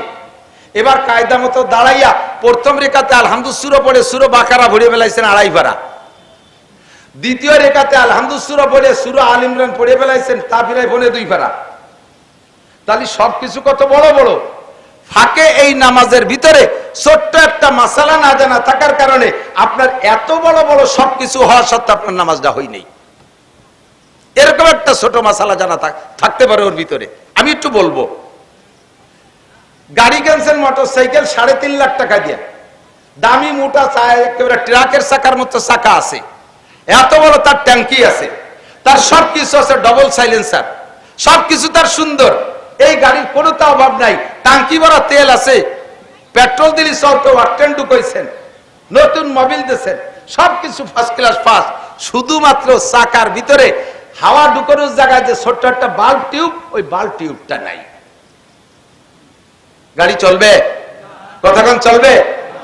আমার 45 লাখ টাকা দামের গাড়ি, ওর নিচে ইঞ্জিনের ভিতরে একটা পিন এক জায়গাতে পড়ে গেছে, হঠাৎ করে গাড়িটা বন্ধ হয়ে গেছে, আর চলে না। গাড়ির বডি আছে, চাকা আছে, স্যাসিস আছে, ইঞ্জিন আছে, সবকিছু ওকে আছে, শুধুমাত্র একটা পিন পড়ে গেছে, গাড়িটার ইঞ্জিন বন্ধ হয়ে গেছে, আর চলবে না। আরো সহজে বলি, আমার কৃষক বাবারা যারা আছেন, আগে যারা ক্ষেত খামার করছেন চাষবাস করে, ইদানিং তো সব চাষবাস হয়ে গেছে মেশিনই, পাওয়ার টিলার। আর আগে যারা গরু দিয়ে হাল চাষ করতেন, মনে আছে নাকি আপনাদের কথা? কৃষকরা আছেন কেউ এর ভিতরে? আমি হাল চাষ নিজে করছি, 3, 4, 5, 3 ক্লাস বাপের সাথে মাঠে হাল চড়ছি। আমার সাথে লাঙ্গলের গুটি উঁচু ছিল, ধরে ঝুলিয়ে টাইনি ঠাইছি ধরে রাখতাম। লাঙ্গল ফাংশনে সব আমি জানি। লাঙ্গল চাষ করতে লাগে কি কি? 2টা বড় গরু লাগে, বলদ গরু, আবাল গরু, আমাকে দিই। লাঙ্গল লাগে, জুমাইল লাগে। জুমাইল বানাইছেন শাল কাঠ দিয়া, লাঙ্গল বানাইছেন লোহা কাঠ দিয়া, স্টিচ সবকিছু সুন্দর করে বানাইছেন, ফাল বানাইছেন স্বর্ণ দিয়া, সবকিছু ওকে। লাঙ্গল বানাইতে যাইয়া ইস্টা আইসা লাঙ্গলের ভিতরে যে জায়গা ঢোকে, পিছন দিয়ে একটুক একটা খুঁটো দেয়া লাগে, ওর নাম হলো ইস্তিয়া। মনে আছে নাকি? 2.5 লাখ টাকা দামের 2টা গরু আছে, সোনার লাঙ্গল আছে, শাল কাঠের তার ইস, লোহা কাঠের তার জুমাল, সবকিছু ওকে। শুধুমাত্র সেই পিছনের একটুক একটা খুঁটো ইস্তে নাই। আলচোষা যাবে? আলচোষা যাবে? সেম কোয়ালিটি আপনার নামাজের বড় বড় সবকিছু আছে, কিন্তু নামাজের ভিতরে একটুক একটা ইস্তে নাই, একটুক একটা বাল্ব টিউব পড়ে গেছে, আপনার নামাজের ইঞ্জিনের থেকে একটা পিন পড়ে গেছে, আপনার নামাজ বাতিল, আপনার নামাজ হবে না। এই নামাজে আপনি কিয়ামতে জান্নাতে যেতে পারবেন না। কাজেই কিয়ামতের ময়দানে যেহেতু আমাকে সবচেয়ে সর্বপ্রথম জিজ্ঞাসা হবে নামাজের, আমার নামাজ সংক্রান্ত জরুরি মাসালাগুলো শিখতে হবে। আমি এর কয়টা মাসালা বলবো, শুনবেন? শুনবেন? এদিক টাকা শুনবেন, শিখবেন। আল্লাহু আকবার। নামাজ তৈরি হতে, নামাজ কমপ্লিট হতে, পূর্ণ হতে 13টা ফরজ লাগে। কয়টা? জোরে বলেন, কয়টা? 13টা ফরজ লাগে। নাম্বার 1, 1 নম্বরে শরীর পাক। 1 নম্বরে শরীর পাক। শরীর পাকের মানে পেশাব, পায়খানা, ওয়াল এভরিথিং নাপাক থেকে আপনার গাটা পাক রাখতে হবে। 2 নম্বরে কাপড় পাক। 2 নম্বরে কাপড় পাক। 3 নম্বরে নামাজের জায়গা পাক। 4 নম্বরে সতর ডাকা। আমি এই 4টে মাসালা আগে বলি। আপনার শরীর পাক রাখার জন্য নারী পুরুষ যারা আছেন প্রত্যেকের একটু ব্যতিক্রম আছে। পুরুষের পেশাবের থেকে শরীর পাক রাখা একেবারে ইম্পর্টেন্ট, জরুরি। তিরমিজি শরীফের হাদিস, সাহাবী বলতেছেন, মারা রাসূলুল্লাহ সাল্লাল্লাহু আলাইহি ওয়াসাল্লাম বিকবরাইন, নবী আলাইহিস সালাতু ওয়াসাল্লাম আমাদেরকে নিয়ে রাস্তা দিয়ে হাঁটতেছেন, যাইতে যাইতে রাস্তার পাশে 2টা কবর। এই 2টা কবর দেখে নতুন 2টা কবর মনে হচ্ছে। এই 2টা কবরের কাছে যে হুজুর দাঁড়িয়ে গেলেন, ফাকামা রাসূলুল্লাহ সাল্লাল্লাহু আলাইহি ওয়াসাল্লাম, হুজুর দাঁড়িয়ে গেলেন। আমরা বললাম, ইমশি ইয়া রাসূলুল্লাহ, হুজুর হাঁটেন। হুজুর বলেন, না, আর হাঁটা গেল না। মাররা ইয়া জামানে ফি হাদাইনিল কবরাইন, হুজুর বলতেছেন এই 2টা কবরের মধ্যে আযাব হচ্ছে। সাহাবায়ে কেরাম বলে, কাইফা আরাফতা ইয়া রাসূলুল্লাহ, আপনিও যেখানে আমরাও সেখানে, আমরা দেখছি, আপনি কিভাবে বুঝলেন? হুজুর বলেন, কাশাফাল্লাহু বাইনা ইয়াদাইয়া, আমার সামনে আল্লাহ তাআলা খুলে দিয়েছে, আমি দেখতেছি 2জন আযাব ভোগ করতেছে, 2জনের কবরে জাহান্নামের সাথে দরজা খুলে দিয়েছে। ফামা বালুহুমা, হুজুর এদের সমস্যা কি? কোন কারণে এদের আযাব হচ্ছে? ওরা কি মুসলমান না কাফের? কয় 2জন মুসলমান। 2জন মুসলমানের কবরে আযাব হচ্ছে, দোষ কি? কয় হুজুর বলেন, এই 2জন লোকের পারিবারিক অবস্থা সন্ধান করো। কবরওয়ালাদের বাড়ি খবর নিয়ে দেখা গেল 2জনের অবস্থা জানা গেছে। একজনের সমস্যা জিবরিল আগে হুজুরকে বলে দিয়েছে, একজনের সমস্যা হলো লোকটা নামাজ পড়তো, সবকিছু কমপ্লিট, এমসি বিন নামিমা, ওই লোকটার স্বভাব ছিল চগলখুরি করা। এই চগলখুরি করা, চগলখুরি তো বোঝেন, এই চগলখুরি করার কারণে ওই লোকটার অবস্থা এই হয়েছে যে কবরে আল্লাহ তাআলা তাকে আযাব দিচ্ছে, তার কোনো তাই ঠেকাতে পারেনি। দ্বিতীয় জনের কবরের আযাবে দ্বিতীয় জনের কবরে আযাব হলো লা ইয়াস্তানজি আনিল বাউল, লোকটা পেশাব থেকে পরিচ্ছন্নতা অর্জন করত না। পুরুষরা পেশাব করে, পুরুষের পেশাব আর নারীদের পেশাবের ভিতরে পার্থক্য আছে। এই লোকটা পুরুষ মানুষ পেশাবের থেকে পরিচ্ছন্নতা অর্জন করতো না, পেশাব করে জায়গা থেকে পানি দিয়ে ধুয়ে চলে আসতো। পুরুষের পেশাবের অবস্থা ভিন্ন রকম, পুরুষের পেশাব নালী সরু, পুরুষে যখন পেশাব করতে বসে তখন এই সরু নালীটা আঁকা বাঁকা হয়ে যায়। পেশাব করার পরে মোড়ে মোড়ে এখানে ওখানে দুই এক ফুট আটকে থাকতে পারে, যখন সোজা হয়ে দাঁড়ায় তখন এই আটকে থাকা পেশাবটা ধীরে ধীরে নিচের দিকে পড়তে থাকে, নিচের দিকে যায়। যদি শিকারে ঢিলা ধরে ওই পেশাবটা ধরে না রাখা হয় তাহলে ওই পেশাব 2 ফুট পড়ে লাগবে গায়ে, লাগবে কোথায়? গায়ে। তো নামাজের 1 নম্বর ফরজ হলো শরীর পাক। যারা পেশাবের থেকে পরিচ্ছন্নতা অর্জন না করে, পেশাবে ঢিলা ব্যবহার না করে, ওই লোকের পেশাব শরীর পাক থাকে না। ওই লোকটা যত সুন্দর করে নামাজ পড়ুক, ওই নামাজে ওকে জাহান্নামের আগুন থেকে বাঁচাইতে পারবে। আপনার সব ঠিক আছে কিন্তু আপনার এই পিন পড়ে গেছে, পেশাবে ঢিলা ব্যবহার করেন নাই। ও দোস্ত এদিক তাকান, 1 বান্ডিল টিস্যু পেপার কিনলে, একজন পুরুষের জন্য 1 বান্ডিল টিস্যু পেপার কিনলে, পেশাব এবং পায়খানা একজন যদি একা ব্যবহার করে, 1 বান্ডিল 25 টাকা দামের 1 বান্ডিল টিস্যুতে তার 1 মাস পর্যন্ত হয়ে যায়। একা একা ব্যবহার করে দেখেন। আমার বাড়ির প্রত্যেকের বাথরুম আলাদা, আমার বাথরুম আলাদা, আমার 1 বান্ডিল টিস্যুতে 1 মাস হয়ে যায়।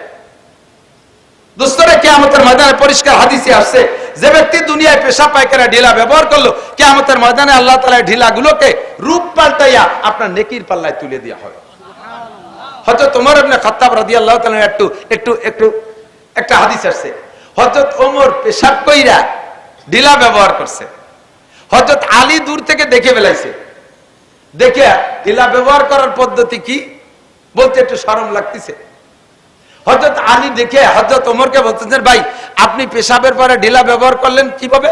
কয় যে হুজুর বলছেন যে পেশাবে যে ঢিলা ব্যবহার করা হবে, পায়খানায় যে ঢিলা ব্যবহার করা হবে, কিয়ামতের ময়দানে এইটা নেকির পাল্লায় তুলে দেওয়া হবে।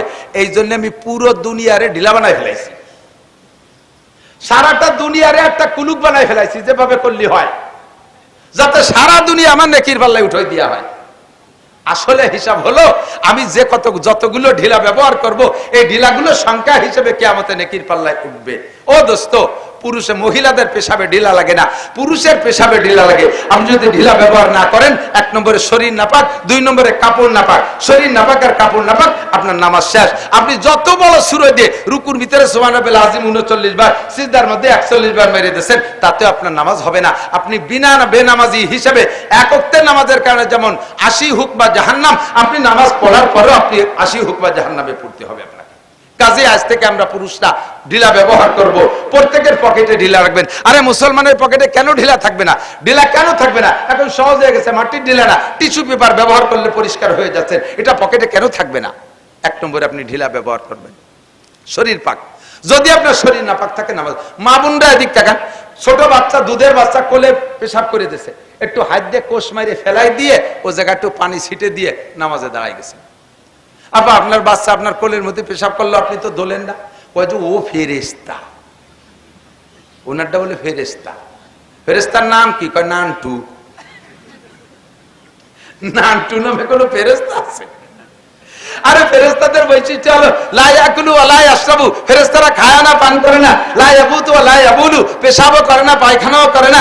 লা ইয়ানামু ওয়া লা ইস্তায়কিজু, ঘুমও যায় না, সজাগও হয় না। তোমারটা দিক জন্মের খায় আশের বাচ্চার মতো গেলে ফ্যাস ফ্যাস করে মারতি তালে রয়েছে, তাই তোমারটা ফেরেশতা হয় কি করে? তোমারটার পেশাব পায়খানা সম্পূর্ণ নাপাক, কাপড়ে লাগছে, ওই কাপড় ওইভাবে কোষ মেরে ফেলাই দিয়ে পানি ছিটে দিলে হবে না, ওটাকে ধুইতে হবে, এবং কাপড় সুয়াইয়া যদি গায়ে লাগে ও গাও ধুইতে হবে। কয় হুজুর তাহলে ডেলি কতবার কাপড় পাল্টাবো, কতবার আমি এই কাপড় পাল্টাবো?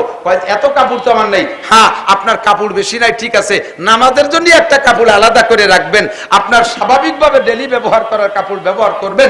আপনি নামাজের জন্য যে কাপড়টা ওয়াক্ত হইলে পরনের কাপড়টা পাল্টাইয়া নামাজের কাপড় পরে আপনি নামাজ পড়েন, আবার আপনি পাল্টাইয়া সেই কাপড়টা পরেন, তাহলে আপনার নামাজ সুন্দর হবে। মা বোনরা এই জায়গা থেকে দারুণ ভাবে অলস। এবার এদিক তাকান, যারা গরু পালেন, ষাঁড় পালেন, বলদ পালেন, এই ইমামে আবু হানিফা রাহমাতুল্লাহ আলাইহি শরীয়তে সবকিছু ভিতর ধরে মাইপে ধুইছে। বলদ গরু, ষাঁড় গরু পেশাব করলে 5 হাত সেটে, কয়? আর গাই গরুতে পেশাব করলে 8 হাত সেটে। গাভী দোয়ানোর সময় 90% গাভী দুধ দোয়ানোর সময় পেশাব করে দেয়। যিনি গাভী দোয়াচ্ছেন উনি মহিলা হইলে বা পুরুষ হইলে একটু হাতুনটা বা কলসটা বালতিটা ধরে মুড়াইয়ে পাশা ফিরে দিয়ে আর একদিক ফিরে বসে। উনার ভিটির উপর দিয়ে সিটে যায় দুধের মধ্যে পড়তেছে, সেই দুধ নিজেও খাচ্ছে আর বেটাকে খাওয়া দিচ্ছে। বাটিপাড়ার বাজারের থেকে একবার 10 কেজি দুধ দিছি। 10 কেজি দুধ নিয়ে সেই দুধ খাইতে পারি নাই। প্রথম যেটুক জাল দিছে সেইটুকির ভিতরে পুরো গরুর ছানার গন্ধ। সেই থেকে তওবা করছি, আর বাজারে দুধ খাই না। এখনো দুধে গাই পালি, এই দিন বইরে গায়ের গ্যাস কেটে বেড়াই, যে বাজারে দুধ খাওয়ার কায়দা নাই। ওই পেশাব পড়ছে, সেই অবস্থা আমার আপনার খাওয়াই দিছে। হারাম খাওয়াইছেন, আপনি কিয়ামতে দায়ী হয়ে যাবেন। এবার আপনার আর একদিক ফিরে বসছেন, আপনার গায়ে গাভীর পেশাব সিটে লাগছে, আপনি নামাজি মুসলমান, সময় মতো ওযু বানায় নামাজ পড়ছেন, আপনি কাপড়টা চেঞ্জ করেন নাই। লা ইস্তানজি আনিল বাউল, হুজুর বলেন ওই লোকটা উট চড়াইতো, দুম্বা চড়াইতো, গরু চড়াইতো, ঘোড়া চড়াইতো, গাধা চড়াইতো, সেখানে পেশাব থেকে পরিচ্ছন্ন থাকতো না, বিদায় তার নামাজ হয় নাই। আর আযাবুল কবর, নামাজ কবর আযাব মাফ হওয়ার জন্য 5টা কি বলা হয়, নামাজের 5টা পুরস্কার, তার ভিতরে 2 নম্বর পুরস্কার হলো নামাজি ব্যক্তিকে আল্লাহ তাআলা নামাজের ওসিলে কবর আযাব মাফ করে দেয়। এখন যদি নামাজি না হয়, তাহলে আপনার কবর আযাব মাফ হবে কি করে? কাজে আপনাকে পেশাব থেকে পরিচ্ছন্ন থাকতে হবে। নারীদের পেশাবে ঢিলা লাগবে না, পুরুষের পেশাবে ঢিলা লাগবে, তবে নারী পুরুষ সকলের পায়খানায় ঢিলা ব্যবহার করা জরুরি। বিশেষ করে পুরুষের চাইতে মহিলাদের পায়খানার ঢিলা বেশি ব্যবহার করা জরুরি। কিন্তু আন্তর্জাতিক খ্যাতি সম্পন্ন ওয়ালাস বিটিরা পায়খানায় মোটে ঢিলা ব্যবহার করবে না। মহিলাদের পায়খানায় ঢিলার প্রতি গুরুত্ব বেশি কেন? তাদের হাতের মই মশলা আমরা খাই। যদি তারা পায়খানায় ঢিলা ব্যবহার না করে, তাহলে হাতের করের ভিতরে একটু একটু করে থেকে যাবে। বছরে যা আপনার খাওয়াই দেবে তা গুছালি পিরায় 1 ওয়াক্তের পায়খানার সমান হয়ে যাবে। একটু ভালো হইলে বাঙ্গায় না কলিপারা ভিতরে হিট করে না। তো এই নাপাকার পায়খানা গুমুত যাতে আমরা না খাই, এজন্য মহিলাদের ব্যাপারে তদারকি করবেন। উন্ডা জম্মের অলস, এই আপনি তো টিস্যু ঝুলাই থিয়ে যাবেন, বউরে কয়ে যাবেন যে দেখো এই টিস্যু ব্যবহার করো। দেখবেন যে আপনি 1 মাস পরে 40 দিন চিল্লে দিয়ে এসে দেখবেন সেই টিস্যুর প্রতি বাকড় সাহেব বাসা বাঁধিয়ে ফেলাইছে, উনি খুলিও দেহে নেই। ঠিক কি ঠিক না? আসেন এরপরে মাসালা, আমরা ওযু বানাইয়া কাপড়টা সুন্দর করে পরবো। নামাজের ভিতরে কাপড় পরি, এমনি সময় টাকনু শুয়ে লুঙ্গি পরি, নামাজের সময় একটু উঠোই পরি, এমনি সময় টাকনু শুয়ে প্যান্ট পরি। এ হাদিসে আছে ক্বালা রাসূলুল্লাহ সাল্লাল্লাহু আলাইহি সাল্লাম মান জাররা ইজারাহু বাতারা লাম ইয়ানজুরিল্লাহু ইলাইহি ইয়াওমাল কিয়ামাহ। যেই ব্যক্তি টাকনু শুয়ে কাপড় পরে, এদিক যেই ব্যক্তি পুরুষরা টাকনু শুয়ে কাপড় পরে, লাম ইয়ানজুরিল্লাহু ইলাইহি ইয়াওমাল কিয়ামাহ, ওই লোকটা নামাজ পড়ুক, রোজা রাখুক, হজ করুক, যাকাত দিক, তাবলীগ করুক, সরবরাই করুক, যত বড় পীরের মুরিদ হোক না কেন, ওই লোকটা হজ করুক আর উমরা করুক, কিয়ামতের ময়দানে ওই লোকটার দিকে আল্লাহ ফিরেও তাকাবে না। আমরা মনে করি এই টাকনু শুয়ে কাপড় শুধু নামাজের ভিতরে। ও দোস্ত, এইটা সর্বক্ষণ। এ আমার যুবক ভাইরা, টাকনু শুয়ে টাকনুর নিচে কাপড় পরবা না, প্যান্টারে কাইটা খাটো করো। আমরা এমনি সময় লম্বা থাকে, নামাজের সময় একটু বাজ দেই, 2-4 বার উঠতি বসতি, সে জায়গা মতো খুলে জায়গায় চলে যায়। প্যান্টারে বানাইছে এমন ভাবে টাকনুর নিচে দিয়ে যাইয়ে স্যান্ডেলের না হেড দিয়ে বার হয়ে গেছে, আর তার তলায় কোনো কাপড় নাই। সিজদা বা রুকুতি যখন যায় তখন খেলা দেখা যায়। দেখছেন না আপনারা? আমি বানাই বলি, গেঞ্জিটা আর প্যান্টার মুখ দাঁড়ালি সমান সমান, 70 টাকা আছে, বাস দোষ নেই। যখনই রুকুতি গেছে তখন টাইট হয়ে গেছে, প্যান্টটা ওই দিক সরে চলে গেছে, গেঞ্জিটা এই দিক চলে আইছে, ফাঁসার গিরে গুড়ি 1 বিঘত বার হয়ে গেছে। 2 নম্বরে 70 টাকা ফরজ। বলেন 70 টাকা? 70 কাকে বলে? পুরুষের 70 নাভির উপরের থেকে, নাভির উপরে একেবারে এ পাশ ও পাশ সব পাশ, নাভির পাশে ঢাকা আছে গেঞ্জি দিয়ে, প্যান্ট দিয়ে, কিন্তু পিছন পাশে সিজদা বা রুকু থেকে খানিক বেরোয় গেছে। এই বেরোয় যা 70 ফরজ, যেটা ঢাকা ফরজ, এইটা যদি নামাজের মধ্যে খুলে 3 তসবিহ পরিমাণ খোলা থাকে, সুবহানা রাব্বিল আযীম, সুবহানা রাব্বিল আযীম, সুবহানা রাব্বিল আযীম, একটু টাইম যদি খোলা থাকে, তাহলে নামাজ বাতিল। মহিলাদের নামাজের ভিতরে চুলের আগার থেকে পায়ের তালু পর্যন্ত নামাজের মধ্যে ঢেকে রাখা ফরজ, কোনো অঙ্গ বেরোইতে পারবে না। মহিলাদের নামাজের ভিতরে হাত একটা অঙ্গ, চুল একটা অঙ্গ, পা একটা অঙ্গ, বগল একটা অঙ্গ, এক একটা অঙ্গ আলাদা।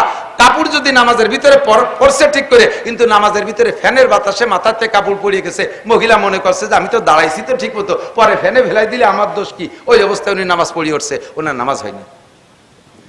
সিজদার থেকে উঠে যখন বসছে, বাচ্চা 2 বছরই একটা দুধ খায়, সে আইসে সুযোগ পেয়ে মার গায়ে কাপড় টান দিয়ে ফেলাই দিয়ে দুধ খাওয়া শুরু করে দিয়েছে, এক পাশ দিয়ে কাপড় গাছ থেকে খুলে ফেলাই দিয়েছে। 3 তসবিহ পরিমাণ খোলা থাকলে নামাজ বাতিল। নামাজ ফরজ, নামাজ দাঁড়ায় পড়া ফরজ, ফরজ নামাজ দাঁড়ায় পড়া ফরজ। 90% মহিলারা নামাজ দাঁড়ায় পড়ার থেকে চরম অলস, দুনিয়ার সব কাম কাজ করে ঠিক মতো, নামাজের সময় গেলে ওনার হাত পায়ে বল থাকে না, ফরজ নামাজ বসে পড়ে। আবার নামাজ শেষ করে উঠে যায় দান উড়তি বলে তুই চলে গেছে খুলে নে 3 ছলি দান উড়োই বলে ইয়ে জাকা নাকা গুলা ভরি বেলাইছে, অথচ নামাজের সময় আসতে পারে ওনার গায়ে বল থাকে না। ফরজ নামাজ যদি বসে পড়ে তাহলে তার নামাজ হবে না, ফরজ নামাজ বসে পড়লে নামাজ হবে না।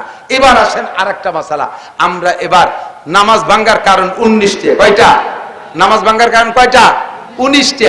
এই নামাজ ভাঙ্গার কারণগুলো আমার অহরহ ঘটে যাচ্ছে, অথচ আমি না জানা থাকার কারণে আমার নামাজ আমি পড়িয়ে যাচ্ছি, আপনার নামাজ হচ্ছে না। যেমন এদিক তাকান, তার ভিতরে নামাজ ভাঙ্গার কারণ 19টের ভিতরে 1 নম্বর কারণ হলো নামাজে কেরাত অশুদ্ধ পড়া। নামাজে কেরাত শুনবো, ইন্টারভিউ নেব নাকি? ইন্টারভিউ নেব? আমি জানি দেখতে যত সুন্দর ডকের, আসলে অত ডকের না। তবলিগে 3 চিল্লাতেছে, অথচ আজও পর্যন্ত কোরআন শরীফ শুদ্ধ করে পড়তে পারে না। বেশ কয়েক বছর আগে এই পাশের নাম আমি ভুলে গেছি, ওই যে ফোম কোম্পানিতে চাকরি করে না যেন, ফোমের ব্যবসা করে, কি যেন নাম, ওই ব্যাসপুরীর ওই পাশে ইবাদতের মাহফিলে আমি আসছি।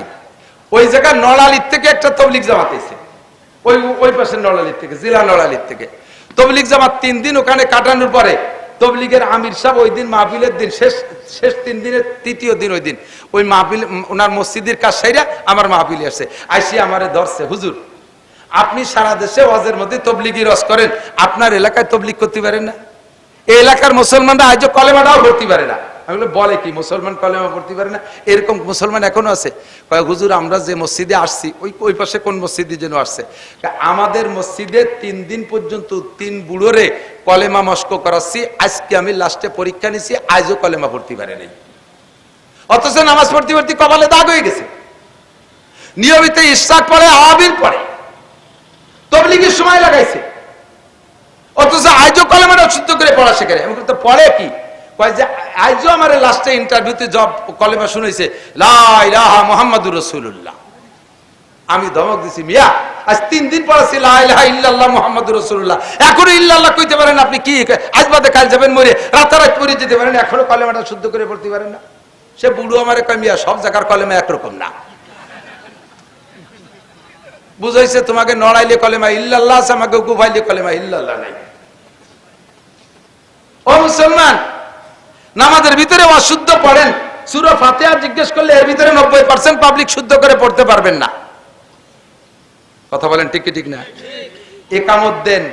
আমি আমার মাদ্রাসার মসজিদে কুরবানির বন্দে সম্ভবত সব ছাত্ররা চলে গেছে, হুজুররা কেউ নাই, একা একা মসজিদে নামাজ পড়ি। একজন পাবলিক আছে আমার পাশে, ও পড়তে করতেই নামাজ পড়ে, ও সব মাদ্রাসা খোলা থাকলে মাদ্রাসা পড়ে, এমনি সময় পড়ে। ও মুসল্লি আর আমি একা, আমি ইমাম। ওরে এখন বললাম যে তুই ইকামত দে, তোরে ইকামত দিতে কইছে, ও ভাইলা টের পায় না। আমি কই ইকামত দে, ইকামত বুঝিস? ও কানে হাত দিয়ে আজান দিয়ে শুরু করে দিছে, ইকামত দিতে যে আজান দিয়ে শুরু করে দিছে। এত মাদ্রাসায় এত আলেম উলামার ফেসের মধ্যে আজ ইকামত চেনো না। আবার ইকামত দিতে যে ইকামতের যে কোয়ালিটি, তা শুনলি শয়তানও হাসতে হাসতে বেরোয় চলে যায়। আজান দেয় 12-14টা মসজিদের আজান মাইকে শোনা যায়, 14 মসজিদের আজান 14 রকম। আরে আজান কি 14 রকম না এক রকম? এক এক মসজিদে এক এক রকম আজান। কেন? আজানের মস্ক নাই। আল্লাহু আকবার, আল্লাহু আকবার, আল্লাহু আকবার, আল্লাহু আকবার, আশহাদু আল্লা ইলাহা ইল্লাল্লাহ, আশহাদু আন্না লা ইলাহা ইল্লাল্লাহ। আজান দেয়, ইকামত দেয়, কত কাদামিস সালাহ, কত কাদামিস সালাহ, আইউলাতের সালাহ, আইউলাতের সালাহ। মৌলানা মুজিবুর রহমান যুক্তিবাদী কইছিল এক মস্কারি গল্প। গেছি লন্ডন যাই এক মসজিদে দেই যে নামাজ পড়তে ঢুকছি, মসজিদে যে একামত দিচ্ছে, তো একামতে হাইয়া লাল ফালা যা কইলো, তাতে শোনা যাচ্ছে হালার বোথালা, হালার বোথালা। পরে নামাজের পরে ওরে ধরছি, এ তোর বাড়ি কোন জায়গা? পরে আমার বাড়ি বাংলাদেশের সিলেট। তো একামতে কি কলি? এই হাইয়া লাল ফালা কলি না হালার বোথালা কলি? যা কই তা কই, তাই 1 লাখ টাকা বেতন। তো জীবন ভরে 1 লাখ টাকা বেতন খাইলা আর হাইয়া লাল ভালাটা ঠিক করে বলা শিখলে না, এর ভিতরে একামত বলতে মস্ক বলতে বললে 90% পাবলিক একামত ফেল করবেন। আমি একটু একামত মস্ক করাই। এই একামত মস্ক করানো ওয়াজটুক কিসসা কাহিনী আর দুনিয়ার আজেবাজে দিয়া 1000 বছর ওয়াজ করলে যে নেকি হবে, এই একামত মস্কের ভিতরে আপনি তার চেয়ে বেশি নেকি নিয়ে বাড়ি যাবেন ইনশাআল্লাহ। রাজি আছেন তো ইনশাআল্লাহ? একামত দেবেন, এদিক তাকান। আজানে পড়তাম দুই শব্দ একসাথে, আল্লাহু আকবার, আল্লাহু আকবার। বার করে টানলে আজান গলত, ওই আজান আবার দিতে হবে, আল্লাহু আকবার, আল্লাহু আকবার। আপনার ঈমান নষ্ট হয়ে গেছে। কি বলছেন আপনি জানেন? আল্লাহু আকবার মানে আল্লাহ সবচেয়ে বড়। যদি কেউ টান দেন তখন জিজ্ঞাসা হয়ে গেছে। আপনি তখন কেমন কাহারো কাছে জিজ্ঞেস করতেছেন আল্লাহ কি বড়? আমার তো তা মনে হয় না। এ আল্লাহ বড় না ছোট? আল্লাহ যে বড় এইটা কি কাহারো কাছে জিজ্ঞাসা করবেন না স্বীকার করবেন? বলেন, জিজ্ঞাসা করবেন না স্বীকার করবেন? কিন্তু আপনি যে আজান আর ইকামত দিয়েছেন আরে টান দিয়ে এটা আপনি জিজ্ঞাসা করে ফেলেছেন, হামজা ইস্তেফহাম, আল্লাহু আকবার। এরপর আবার আপনি বলেন আল্লাহু আকবার, আল্লাহু আকবার। এ আরেক মাইর কইছেন আল্লাহু আকবার। কি কইছেন জানেন? আল্লাহ বড় বেয়াদব, আল্লাহ বড় উশৃঙ্খল। আকবার মানে সবচেয়ে বড়, আকবার হলো শয়তানের সিফাত, শয়তানের গুণ হলো আকবার। আকবার মানে উশৃঙ্খল, আকবার মানে বেয়াদব, আকবার মানে উশৃঙ্খল। আল্লাহ কি বেয়াদব উশৃঙ্খল? কিন্তু আপনি বলছেন আল্লাহু আকবার, তার মানে আল্লাহ উশৃঙ্খল। তাহলে আপনার নামাজ কি হয়েছে? ইন্না সালাতা তানহা আলী, এই পিন পড়ে যাচ্ছে, এগুলো সব পিন পড়ে যাচ্ছে, বাল্ব টিউব খুলে যাচ্ছে, লাঙ্গলের ইস্তে খুলে গেছে।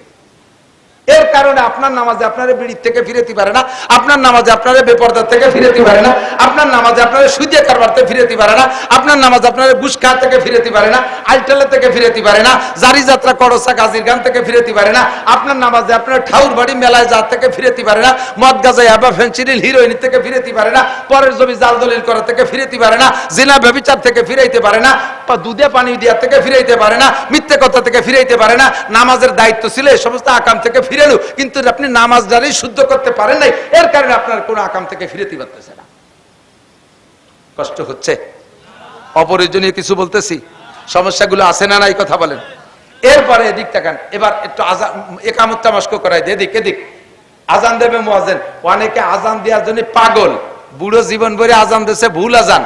এ ফাঁকে যদি বুড়ো রাস্তায় দেরি দেহে কেউ শুদ্ধ আজান একটা দিয়ে ফেলে, বুড়ো গদগদ করে মসজিদে নামাজ না পড়ে আইটি চলে যায়, নামাজ পড়বো না, আমার আজান আরেক ধরে দিয়ে দিছে। তোমার আজান দিতে এত লোক, তা তুমি যে ছাতা আজান দাও ওতে তো আজান হয় না। হযরত বিলালের ভুল আজান, এটা আমরা শুনছি। আরে ভুল আজানের অনুমতি আছে, আপনি ভুল আজানের অনুমতি আছে কখন জানেন? আপনার বিলাল রাদিয়াল্লাহু আনহু আশহাদু আল্লাহ কইতে পারতো না, আশহাদু কইতো। তার কারণ হলো উমাইয়ার বাড়ির গোলাম ছিল। হযরত বিলাল মুসলমান হওয়ার কারণে, কলেমা পড়ার কারণে উমাইয়া লোহা পুড়াইয়া হযরত বিলালের জিহ্বায় সেকা দিয়েছিল। সেই সময় জিহ্বাটা পুড়ে খাটো হয়ে গেছে, তাই সে আশহাদু শিন কইতে পারতো না, আশহাদু কইতো। আপনার জিহ্বে পুড়াইছে কোন উমাইয়া? এরপরে বিলাল 23 বছর নবী পাকের পিছনে পিছনে ঘুরে মস্ক করছে, তারপরেও পারে নাই। আপনি কয়দিন মস্ক করছেন? আপনারে মস্ক করতে যদি মসজিদি তবলিগ আইছে, যদি বলি যে কাকা মসজিদি যেন মস্ক আছে, কয় যে না আমার হলো মাজায় ব্যথা, বসে থাকতে পারি না, চার দোকানে ঘন্টার পর ঘন্টা বসে থাকবে, মসজিদি যাইতে পারে না, তবলিগি যে মস্ক করতে পারে না, হুজুরি কাছে মস্ক করতে পারে না। আপনাকে বিনা মস্কে এই যে ভুল আজান দিয়ে যাচ্ছেন, এই আজানের বিনিময়ে আপনি কিচ্ছু পাবেন না কিয়ামতের ময়দানে। একামতটা শুদ্ধ করে দেন। একামতের 4 শব্দ এক নিঃশেষে, প্রথম 4 শব্দ এক নিঃশেষে। আমি বলবো, আপনারা একটু বলবেন আল্লাহু আকবার, আল্লাহু আকবার, আল্লাহু আকবার, আল্লাহু আকবার। একটু দেন না মস্ক। 4 শব্দ এক নিঃশেষে। এরপরে প্রত্যেক 2 শব্দ এক এক নিঃশেষে। আশহাদু আল্লা ইলাহা ইল্লাল্লাহ, আশহাদু আল্লা ইলাহা ইল্লাল্লাহ,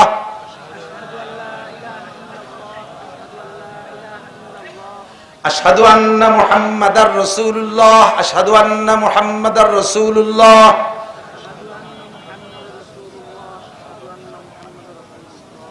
হাইয়া আলাস সালাহ, হাইয়া আলাস সালাহ। অনেকে কয় হাইয়া আলাস সালাতে, হাইয়া আলাস সালাহ, এতে হবে না। হাইয়া আলাস সালাহ, হাইয়া আলাস সালাহ। অনেকে কয় হাইয়া আলাল ফালাহ, হাইয়া আলাল ফালাহ, মাঝে একবার হাই কই একটা গাই দেয়, এই গাই হবে না। হাইয়া আলাল ফালাহ, হাইয়া আলাল ফালাহ। কদ কামাতিস সালাতু, কদ কামাতিস সালাহ, তাই নাকি? কদ কামাতিস সালাহ, কদ কামাতিস সালাহ। ওই নেই, অনেকে কইছে কদ কামাতিস সালাহ, কইছে কদ, কোন না কদ। আরে মেয়ে ওয়াজে একটু মস্ক হয়ে যাক, জীবন ভরে ওয়াজ শুনছেন, আজকে একটু সহি হয়ে যাক। কদ কামাতিস সালাহ, কদ কামাতিস সালাহ, কদ কামাতিস সালাহ। শেষের তিন শব্দ এক নিঃশেষে আল্লাহু আকবার, আল্লাহু আকবার, লা ইলাহা ইল্লাল্লাহ। সারা জীবন ওয়াজ শুনে আর ওয়াজ করে যেই নাকি আজকে একামতের মস্কে যদি তার চাইতে 1000 নাকি বেশি না পান, কিয়ামতে আমার কাছ থেকে বুঝে নেবেন। নবী পাক বলেন মাজলিসু ফিকিন খায়রুম মিন ইবাদাতি 60 সানা। 60 বছর নফল নামাজ আর নফল রোজা রাখার চাইতে অথচ একটা মাসালা, এই মাসালা শিকার দাম আল্লাহর কাছে বেশি। এবার আমরা আমাদের কিরাত যেহেতু অশুদ্ধ, এদিক তাকান, ভালো করে মনে রাখেন, যাদের কিরাত অশুদ্ধ তাদের নামাজ হয় নাই, হয় নাই, হয় নাই। এই অশুদ্ধ কিরাত দিয়ে বাকি জীবন নামাজ পড়বেন, হবে না, হবে না, হবে না, বলছে না পড়লেই হয়। পাকা সিদ্ধান্ত নিয়ে ফেলাইছে একজন, নামাজই পড়বো না, কিচ্ছু আসে যায় না, তাই বলে আমি ছাড় দিতে পারবো না। আজ আবারেন হরিয়েন, আমার পাশা সামলা থাকবে না। আমি আমার জায়গায় টাইট। অশুদ্ধ কিরাতে যারা পড়ছেন কিছু হয় নাই, সামনেও হবে না। একটা অপশন খোলা আছে, বিগত ভুল নামাজগুলো শুদ্ধ হয়ে যাবে। একটা অপশন খোলা আছে, সেটা হলো আজকে রাত্রে প্রতিজ্ঞা করতে হবে আগামীকাল সকালবেলা নাদিয়া কায়দা কিনে এই মাদ্রাসায় হুজুরির কাছে পড়বো, অথবা আমাদের মসজিদের ইমাম সাহেবের কাছে ভর্তি হয়ে যাব, হুজুরির কাছে আলিফবা থেকে পড়া শিখবো। এই কোরআন শরীফ আমি শুদ্ধ করে না পড়া শিখে দুনিয়া থেকে মরবো না, এই প্রতিজ্ঞা করে ভর্তি হবেন। এখনই নিয়তটা করে ফেলেন যে আমি কোরআন শরীফ শুদ্ধ করে পড়া শিখবো। আরে সারা জিন্দেগি নামাজ পড়লাম, তা যদি নাই হলো তাহলে এই নামাজ দিয়ে কি হলো? আর কিয়ামতে আমাকে যদি নামাজ পড়ার পরেও সাজা খাটতে হয়, তাহলে আমি এরকম নামাজে আর কি হলো? আমি নামাজ শুদ্ধ করে পড়া শেখার জন্য কোরআন শরীফ শুদ্ধ করে পড়া শিখবো। এই প্রতিজ্ঞাটা এখন করেন। ফজরের আগে যদি আপনি মারা যান, ফজরের আগে যদি আপনি মারা যান, বিগত জীবনের সমস্ত ভুল নামাজকে আল্লাহ তাআলা শুদ্ধ করে আমলনামা ভরিয়ে দেবে। আহা, জজবা তৈরি করতে পারলাম না, বুঝেন নাই কথা? নিয়ত করতে হবে আমি কোরআন শরীফ কালকে থেকে পড়া শেখা শুরু করব। মহিলাদের কোরআন শরীফ, মহিলারা একটু কোরআন শরীফ বেশি পড়ে, কিন্তু কিচ্ছু হয় না, কিচ্ছু হয় না। ওই এক সময় কইতাম আর ব্যাঙ্গানু সালাম দিছি, বিটিরা একটু রাগ হয়। মক্তবের হেলপারি তো করছি আমি, জানি কে কেমন পড়ে। আল্লাহু আকবার, কিচ্ছু হয় না। অথচ রমজান মাসে 5 খতম দিয়ে দেয়, মাসে মাসে খতম একটা দেয়, কিচ্ছু হয় না। শুদ্ধ করে না পড়ে, অশুদ্ধ যদি 1000 খতম পড়েন, তার চাইতে একটা হরফ শুদ্ধ করার জন্য মেহনত করলে আল্লাহ বেশি নেকি দান করবে। এর জন্য মেয়েদের মহিলা মাদ্রাসায় যাওয়া ফরজ হয়ে গেছে, মেয়েদের মহিলা মাদ্রাসায় যাওয়া ফরজ। আপনারা আমরা ভুল করছি, আমরা বড় হয়ে গেছি, সময় নাই আমাদের। আমি তবলিগে গেছি, 13 সালে তবলিগে গেছি, 20 জনের একটা জামাত নিয়ে গেছি, স্টুডেন্ট নিছি, স্কুল কলেজের ছাত্র নিছি 12 জন, আর পাবলিক বুড়ো নিছি 4 জন, এই 16 জন, আর আমরা হুজুর ছিলাম 4 জন। তার ভিতরে খায়রাটের ওই মৌলানা আবুল খায়ের সব ছিল, আবু সাইদ ভাই ছোট ভাই আবুল খায়ের ভাই ছিল। আমরা 4 জনে মেহনত করিয়া 12 জন যুবকরে আলিফবা থেকে পড়াইয়া এক চিল্লের ভিতরে মাত্র 38 দিনে কোরআন শরীফ শিখাইয়া এরপরে 8 পারা সবক পড়াইয়া বাড়ি আনছি। আর বুড়োকে বেরেন তো শক্ত হয়ে গেছে, ওর মধ্যে মানে দই মানে চৈতি ডেলার মতো শক্ত হয়ে গেছে। তারপরও মোটামুটি জের জবর পেশ, অক্ষর চিনাইয়ে জের জবর পেশ, জজম তাসদিদ পর্যন্ত শিখেই ফেলাইছিলাম। আর একটা চিল্লে সময় দিতে পারলে আল্লাহর রহমতে তাদেরকে কোরআন শরীফ পড়া শিখে বাড়ি আনতে পারতাম। তবলিগি যারা যাবেন, ফাজাইলে আমাল থাক, তবলিগি নিসাব পড়াপড়ি বাদ দেন, হুজুর থাকলে তার কাছ থেকে কোরআন শরীফ পড়া শেখেন। আরে ভাই, আরে না হোক তবলিগি আপনি না যান, বাড়ির কাছে ইমাম সাহেবের কাছে কোরআন শরীফ পড়া শেখেন। ভালো ভালো মুফাসসির কোরআন শরীফের তাফসীর করে, মুফাসসির কোরআন, অথচ কোরআন শরীফ শুদ্ধ করে পড়তে পারে না। ওই মুফাসসিরের পিছনে নামাজ পড়া জায়েজ নাই। ওর পিছনে নামাজ হয় না। ইমামের যদি কিরাত গলত হয়, ওর কিরাতের কারণে নামাজ গলত, পুরো মসজিদের সকলের নামাজ বাতিল হয়ে যাবে। আর ইমাম সাহেবের কিরাত শুদ্ধ আছে। এখন থেকে আমার দিকে তাকান, আর একটু বাকি জিন্দেগিতে সহজ পথ শিখিয়ে দেই। আমরা হানাফি মাযহাবের লোক, আমাদের মাযহাবের মাসালা হলো ইমামের পিছনে নামাজ পড়লে মুসল্লিদের কিরাত পড়া লাগে না, আলহামদুলিল্লাহ পড়া লাগে না। তাহলে কিরাত গলত হলে যে নামাজ বাতিল হয়ে যায়, এই বিপদটা থেকে কমপক্ষে ফরজ নামাজে বেঁচে যাচ্ছি ইমামের পিছনে নামাজ পড়লে। কথা বলুন ঠিক কি ঠিক না? এই ইমামের পিছনে নামাজ পড়লে আমার কিরাত পড়া লাগতেছে না, ইমামের শুদ্ধ কিরাতে আমি শুদ্ধ নামাজ পেয়ে যাচ্ছি। পাশাপাশি আরেকটা ইনকাম হলো, এক ওয়াক্ত নামাজ যদি জামাতের সাথে ইমামের পিছনে পড়েন, আপনার আমল নামায় আল্লাহ তাআলা 527 ওয়াক্ত নামাজের নেকি লিখে দেবে। 527 ওয়াক্ত। বিগত জীবনে যে ভুল হয়ে গেছে নামাজগুলো, আল্লাহ তাআলা ইচ্ছে করলে এই বোনাস দিয়ে ওই ভুলের গর্ত গ্যাপগুলো বন্ধ করে দিতে পারে। এই জন্য নামাজ পড়বো আমি জামাতের সাথে, ঠিক আছে তো? ইনশাআল্লাহ জামাতে নামাজ পড়বো। এবার জামাতে নামাজ পড়ার মধ্যে আরেকটা মাসালা বলে দিয়ে দিক তাকান। জামাতে যখন নামাজ পড়েন, ইমামের পিছনে প্রথম তাকবীর দেয়া, কানে হাত দিয়ে যে তাকবীর দেয়, নাম তাকবীরে উলা। কি বলে? এইটার নাম তাকবীরে তাহরিমা। এটা ইমাম সাহেব যখন আল্লাহু আকবার বলে সানা বাঁধে, আমরা অনেকে আছি মুখ বন্ধ করে রেখে খালি কানে হাত দিয়ে সানা বাঁধি।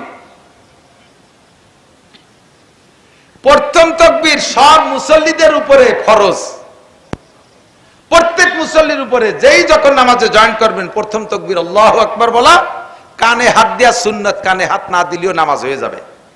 সুন্নাত তরক করলে নামাজ ছোটে না, কিন্তু মুখে আল্লাহু আকবার বলতে হবে।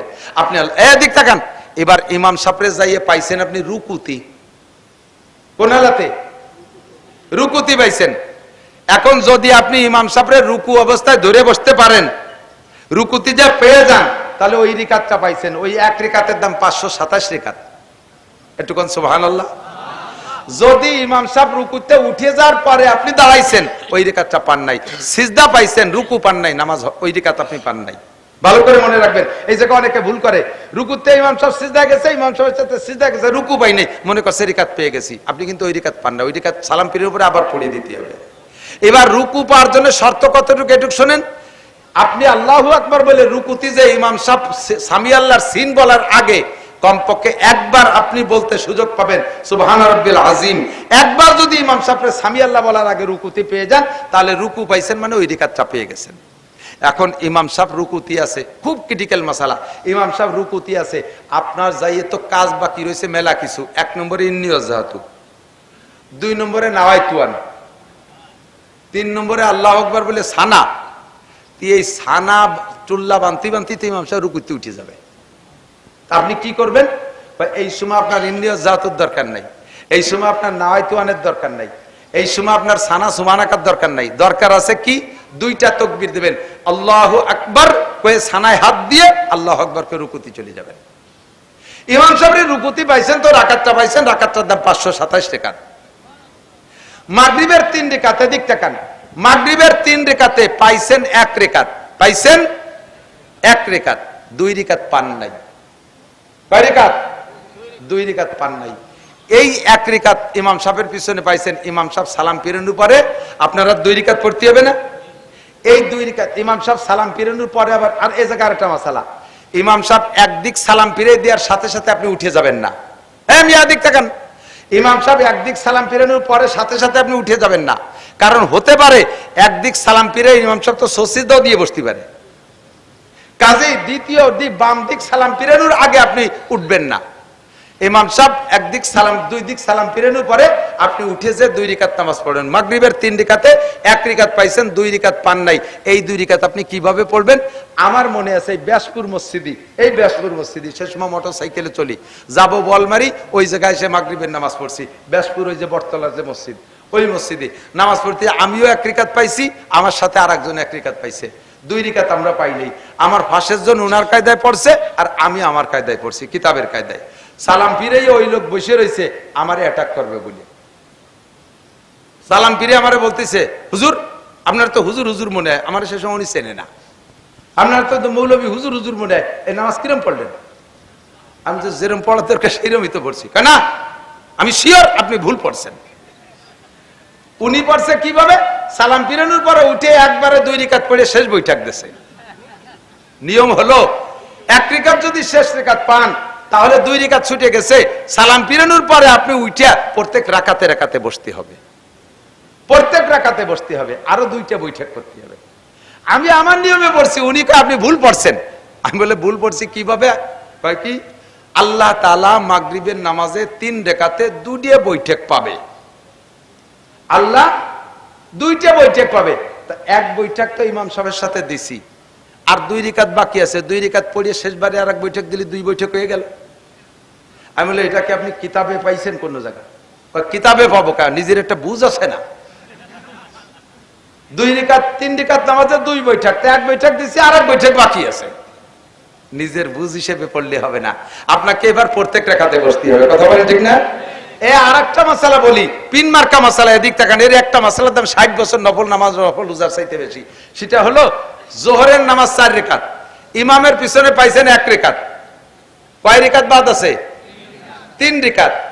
ইমামের পিছনে পাইছেন কি প্রথম রাকাত না শেষ রাকাত? শেষ রাকাত না? তাহলে প্রথম যে 3 রাকাত ছড়ছে, এই 3 রাকাত কি কি রাকাত ছড়ছে? 2 রাকাত ছড়ছে সূরা মিলানো 2 রাকাত, আর 1 রাকাত ছড়ছে শুধু ফাতিহা ওয়ালা 1 রাকাত, তাই না? এই 3 রাকাতটা আপনি কিভাবে পড়বেন? আপনি ইমাম সাহেব সালাম ফিরানোর পরে উঠিয়া দাঁড়াইয়া 1 রাকাত পড়বেন। এই রাকাত কি দিয়ে পড়বেন বলেন তো? সূরা মিলাইয়া পড়বেন। মনে যদি আপনি নিজে নিজে বুদ্ধি খাটান যে শুধু আলহামদুলিল্লাহ সূরা আলা 2 রাকাত এক পাশে নিয়ে যাই, এই যুক্তিতে হবে না। সালাম ফিরানোর পরে দাঁড়ায় উঠাইয়া প্রথম রাকাত 1 রাকাত পড়বেন, সূরা মিলাইয়া পড়িয়ে বসতে হবে। আত্তাহিয়াতু পড়ে উঠিয়ে আবার তৃতীয় রাকাত, এই রাকাত পড়বেন, আবার সূরা মিলাইয়া পড়িয়ে উঠিয়ে শেষ রাকাত পড়বেন শুধু ফাতিহা দিয়া। এই শেষ 2 রাকাত পড়ে শেষবারে বৈঠক। কথা কি বোঝা গেছে? একটা মাসালার দাম 60 বছর নফল নামাজ রোজার চাইতে বেশি। কথা বলেন ঠিক না? মাঝে মাঝে এমন অ্যাক্সিডেন্ট হয় কিনা আপনাকে জানি না, আমার হয়, কারণ আমার ইমান অতটা ভালো না। নামাজে বসলে দুনিয়া মাদ্রাসা নিয়ে চিন্তা করিত, বোর্ডিংয়ে চাইল নাই, হুজুরকে বেতন নাই, ওদেরকে সিমেন্ট নাই, নানানটা মাদ্রাসার মধ্যে মাদ্রাসা ঢুয়ে যায় নামাজের মধ্যে। কাজেই প্রথম বইটাকে আত্মায়তু ভর্তি 3-4 রাকাত নামাজে আত্মায়তু ভর্তি ইন্নাকান্তাল গফুরুর রহিমি চলে যাই। ওই জায়গা যাইয়ে মনে উঠলি তো ব্যবসার মধ্যে পড়ে গেছি। এখন যেই নামাজ 3 রাকাত বা 4 রাকাত নামাজ, মামুনরা লক্ষ্য করবেন মাঝে খানিক পুরুষকে মশলা গেছে, এবার এই মশলা সবাই পেশ পড়ে। 3 রাকাত বা 4 রাকাত নামাজের প্রথম বইটাকে যদি আব্দুহু ওয়া রাসূলুর পরে আত্তাহিয়াতুর পরে দুরূদ শরীফ থেকে সর্বনিম্ন আল্লাহুম্মা সাল্লি আলা মুহাম্মদ একটুকু যদি আপনি বেশি পড়ে ফেলেন, তাহলে সুজদা ওয়াজিব হয়ে গেছে। সুজদা ওয়াজিব হয়ে গেছে। আপনি শেষ বইটাকে সুজদা করতে হবে। আর ইন্নাকান্তাল গফুর রহিম পর্যন্ত পড়লেও একই ওয়াজিব তরক হইছে। অর্থাৎ দুরূদ শরীফ থেকে একটুক বা তার চেয়ে বেশি যদি আপনি পড়ে ফেলেন, সুজদা ওয়াজিব হয়ে গেছে। ইচ্ছাকৃতভাবে যদি এই ভুল করেন নামাজ হবে না, সুজদা দিলেও হবে না।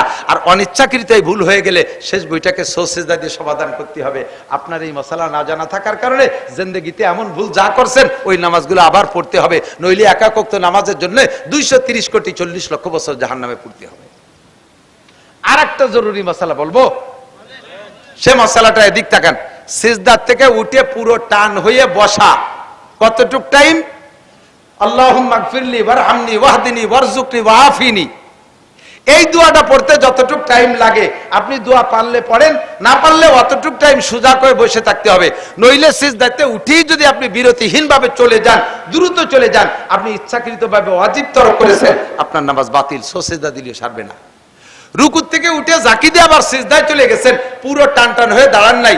রব্বানা লাকাল হামদ এ বলার পরে হামদান কাসীরান তাইয়্যিবান মুবারাকান ফি একটুক বলা পর্যন্ত আপনাকে দাঁড়ায় থাকা ওয়াজিব। এই টাইমটা যদি না দেন, না পড়েন, আপনি ওই দোয়াটা না পড়েন, যদি দাঁড়ায় না থেকে সোজা টান হওয়ার সাথে সাথে আবার রুকুতে চলে গেছেন, আপনি ইচ্ছাকৃত ওয়াজিব তরক করছেন, আপনার নামাজ বাতিল। সারা জীবন ভরে এই কাম করছেন, কোন নামাজে আপনাকে জাহান্নাম থেকে বাঁচাইতে পারবে না। আর একটা কথা, আর একটা মশলা না বলে পারছেন, এদিক দেখান। আপনার দোয়া দুরূদ সব পড়া হয়ে গেছে। এই ইমাম সাহেবরা খেয়াল করবেন বেশি করে, পিছনে মুসল্লি আছে, ইমাম সাহেব নামাজে দাঁড়াইছেন, দোয়া দুরূদ সব ইন্নাকান্তাল গফুর রহিম পড়া হয়ে গেছে। এখন পড়া যখন শেষ, ইমাম সাহেব খুব তাড়াতাড়ি সালাম ফিরে দিতে হবে। যদি ইমাম সাহেব চিন্তা করে আমার তো পড়া হয়ে গেছে, মুসল্লি গিয়ে হইছে কি না হইছে, এই জন্য উনি একটু বিরতি দিয়েছে, চুপ করে রয়েছে, ওকে হোক শেষে একবারে সবাই মিলে সালাম ফিরব। এই বিরতিটা যদি টাইম একটুক দেয়, সুবহান রাব্বিল আজিম, সুবহান রাব্বিল আজিম, সুবহান রাব্বিল আজিম, একটুক টাইম যদি চুপ করে থাকে, সালাম না ফিরাইয়া পড়া শেষ হয়ে যাওয়ার পরে ইমাম সাহেব ইচ্ছাকৃতভাবে চুপ করে বসে রয়েছে, সালাম না ফিরাইয়া সোসেদা দিলেও সারবে না, নামাজ বাতিল, আবার পড়তে হবে। এর এক একটা মাসালার দাম 60 বছর নফল নামাজ ও নফল রোজার চাইতে বেশি। সবচাইতে বড় কথা হলো বাবা, এরকম মাসলা যে কত জানি না। ফরজ আর ওয়াজিবের ভিতরে খুব কাছাকাছি পার্থক্য। একই জায়গায় দুটো জিনিস ঢুকে গেছে। এদিক তাকান, নামাজের মধ্যে সূরা ফাতিহা পড়া ওয়াজিব। বলেন, সূরা ফাতিহা পড়া ওয়াজিব, সূরা ফাতিহা পড়া ওয়াজিব। আর কিরাত পড়া ফরজ। কিরাত পড়া কি ফরজ। তা আলহামদুলিল্লাহ সূরা কি কোরআন শরীফের কিরাত না? তাহলে আলহামদুলিল্লাহ পড়লে দুটিয়ে ফরজ, দুটিয়ে জিনিস আদায় হয়ে গেছে এক আলহামদুলিল্লাহর মধ্যে। আলহামদুলিল্লাহ পড়া ওয়াজিব তাও হয়ে গেছে, আবার কিরাত পড়া ফরজ তাও হয়ে গেছে। তাহলে তার কিরাত পড়া লাগে না? কয় না, আলাদা একটা সূরা মিলানো ওয়াজিব, আলাদা একটা সূরা মিলানো ওয়াজিব। এই দেখেন, একই ফরজ আর ওয়াজিব খুব কাছাকাছি। এই জন্য পার্থক্য করে তলাবুল ইলমে ফরিদাতুন আলা কুল্লি মুসলিমিন ওয়া মুসলিমাত, দ্বীনি ইলম শিক্ষা করা মুসলমান নরনারীর উপরে ফরজ। এখন আপনাদের বাচ্চাদেরকে, আমরা নিজেরা বড় হয়ে গেছি যারা, আমরা ঠকে গেছি, পড়ি নাই, আমাদের ভুল রয়েছে, কিয়ামতের ময়দানে সন্তানরা আমাদের নামে মামলা দেবে। রব্বানা ইন্না তানা সাদাতানা ওয়া কুবারানা ফাআদাল্লুনা সাবিল রব্বানা আতিহিম দিফাইনা মিনাল আযাবি ওয়া লা'নহুম লানান কাবীরা। ও আল্লাহ, আমার আব্বা আমারে কেজি স্কুলে পাঠাইছে গেছি, আমার আব্বা কিন্ডারগার্টেনে পাঠাইছে গেছি, আমার আব্বা ইংলিশ মিডিয়ামে পড়াইছে পড়ছি, আমার আব্বা আইএ বিএমএ বিসিএস পাস করাইছে করেছি, আমার আব্বা আমারে মাদ্রাসায় দেয় নাই, আমার আব্বা আমারে কোরআন পড়াই নাই, আমার আব্বা আমারে নামাজ শেখায় নাই, আমার সব ভুলের গোড়া আমার আব্বা মা, আমার আব্বা মা আমাকে ধ্বংস করেছে। আতিহিম দিফাইনা মিনাল আযাবি ওয়া লা'নহুম লানান কাবীরা। আমার আব্বা মাকে আগে জবর শাস্তি দাও, তারপরে আমি শাস্তি পুরো ভোগ করব। আল্লাহ, তুমি তাদেরকে আমার সামনে এনে দাও, পায়ের নিচে পেলা ফেলাইয়া পাড়াবো। তারা আমাকে কেন ক্ষতি করেছে? বাবা, ডাক্তার ইঞ্জিনিয়ার বানানো দোষ না, আইএ বিএমএ বিসিএস পাস করানো কোনো দোষ না, বিলকুল পড়াবেন কোনো দোষ না, কিন্তু সন্তানকে আগে নামাজ শিক্ষা দেন, আগে কোরআন শিক্ষা দেন, আগে ধর্ম শিক্ষা শিক্ষিত করেন। আল্লাহ পাক রব্বুল আলামিন কিয়ামতের ময়দানে ওই সন্তানের সুপারিশে আপনাকে জান্নাত নসিব করবে। ছোট্ট মাদ্রাসা করছে এই মৌলানারা, কামরুল নাকি নাম, মাওলানা কামরুল হাসান, এই শুরু করছে মাদ্রাসা। জায়গাটা বড় ভালো লাগছে, পছন্দ হয়েছে। আপনারা স্থানীয় মানে বাংলাদেশের পরবর্তীকালীন সরকার মানে শেখ হাসিনা ছাড়িয়ে দিয়ে চলে গেছে, কি করবো, দায়িত্বে একজনের গাড়ি উঠে দিছি। এর নাম সরকার না, নির্বাচিত সরকার ছাড়া সরকার না। দোয়া করব এই নিউট্রাল টাইম, ফ্রি টাইম। এখন কেউ নাই, মাঠ খালি। এই খালি মাঠে আপনি আখ লাগাইলেও লাগাইতে পারেন, আপনি বাবরা গাছ লাগাইলেও লাগাইতে পারেন, আঙ্গুর গাছ লাগাইলেও লাগাতে পারেন। এই ফ্রি মাঠটা, খালি মাঠে আর আমরা কাটাওয়ালা বাবরা গাছ দেখতে চাই না। কথা বলেন ঠিক কি ঠিক না? আমলিগ বলেন আর বিএনপি বলেন, কেউরে তো আপনারা দেখতে কম দেখেন নাই। কোন চাষিবা কম সালুন খার জম। আমাকে এদিক কয় না একটা প্রবাদ, কোন চাষিবা কম সালুন কার জম। সব চাষিরে দেখছি, আমাকে আদ্যে দরকার নাই। এবার একটু দোয়া করেন যাতে আল্লাহ তাআলা কোরআন এবং হাদিস অনুযায়ী দেশ চালানো, কোরআন সুন্নাহর ইসলামী স্টেট বাংলাদেশকে বানায় দিক। বলেন আমিন। এতে কি একমত আছেন? আপনারা আছেন? কারা কারা একটু দেখবেন, হাত দেখাবেন। আমি এর ভিতরে আমলিগির লোকও আছে, বিএনপির লোক আছে, আমি সব বাদ দিছি। আমার বাড়ি গোপালগঞ্জ, গায়ে নৌকোর গন্ধ সারা বাংলাদেশ থেকে সবাই কয়, কিন্তু নৌকো হৌকো আর দানের শেষ মানে শেষ কোনো তার আর দাঁড়ি না। এখন যেহেতু ফ্রি মাঠ পাইছি, এবার আল্লাহর কোরআনকে বাংলা জমিনে প্রতিষ্ঠিত করতে হবে। ঠিক আছে না ইনশাআল্লাহ? এর জন্য শর্ত হলো মৌলবীরা এক হতে হবে। কারণ মৌলবীরা এক হতে হবে। 3 মৌলবী 13 দললি আমরা কোনোদিন পাবো না। আমাকে জন্য একটু দোয়া করেন যাতে আমরা হুজুররা যাতে এক হই আপনাকে কাছে আসতে পারি। এই দোয়াটুক আপনাকে কাছে চাই। পরে জালালি খতম পড়ে আমরা আপনাকে জন্য দোয়া করে দেবো ইনশাআল্লাহ।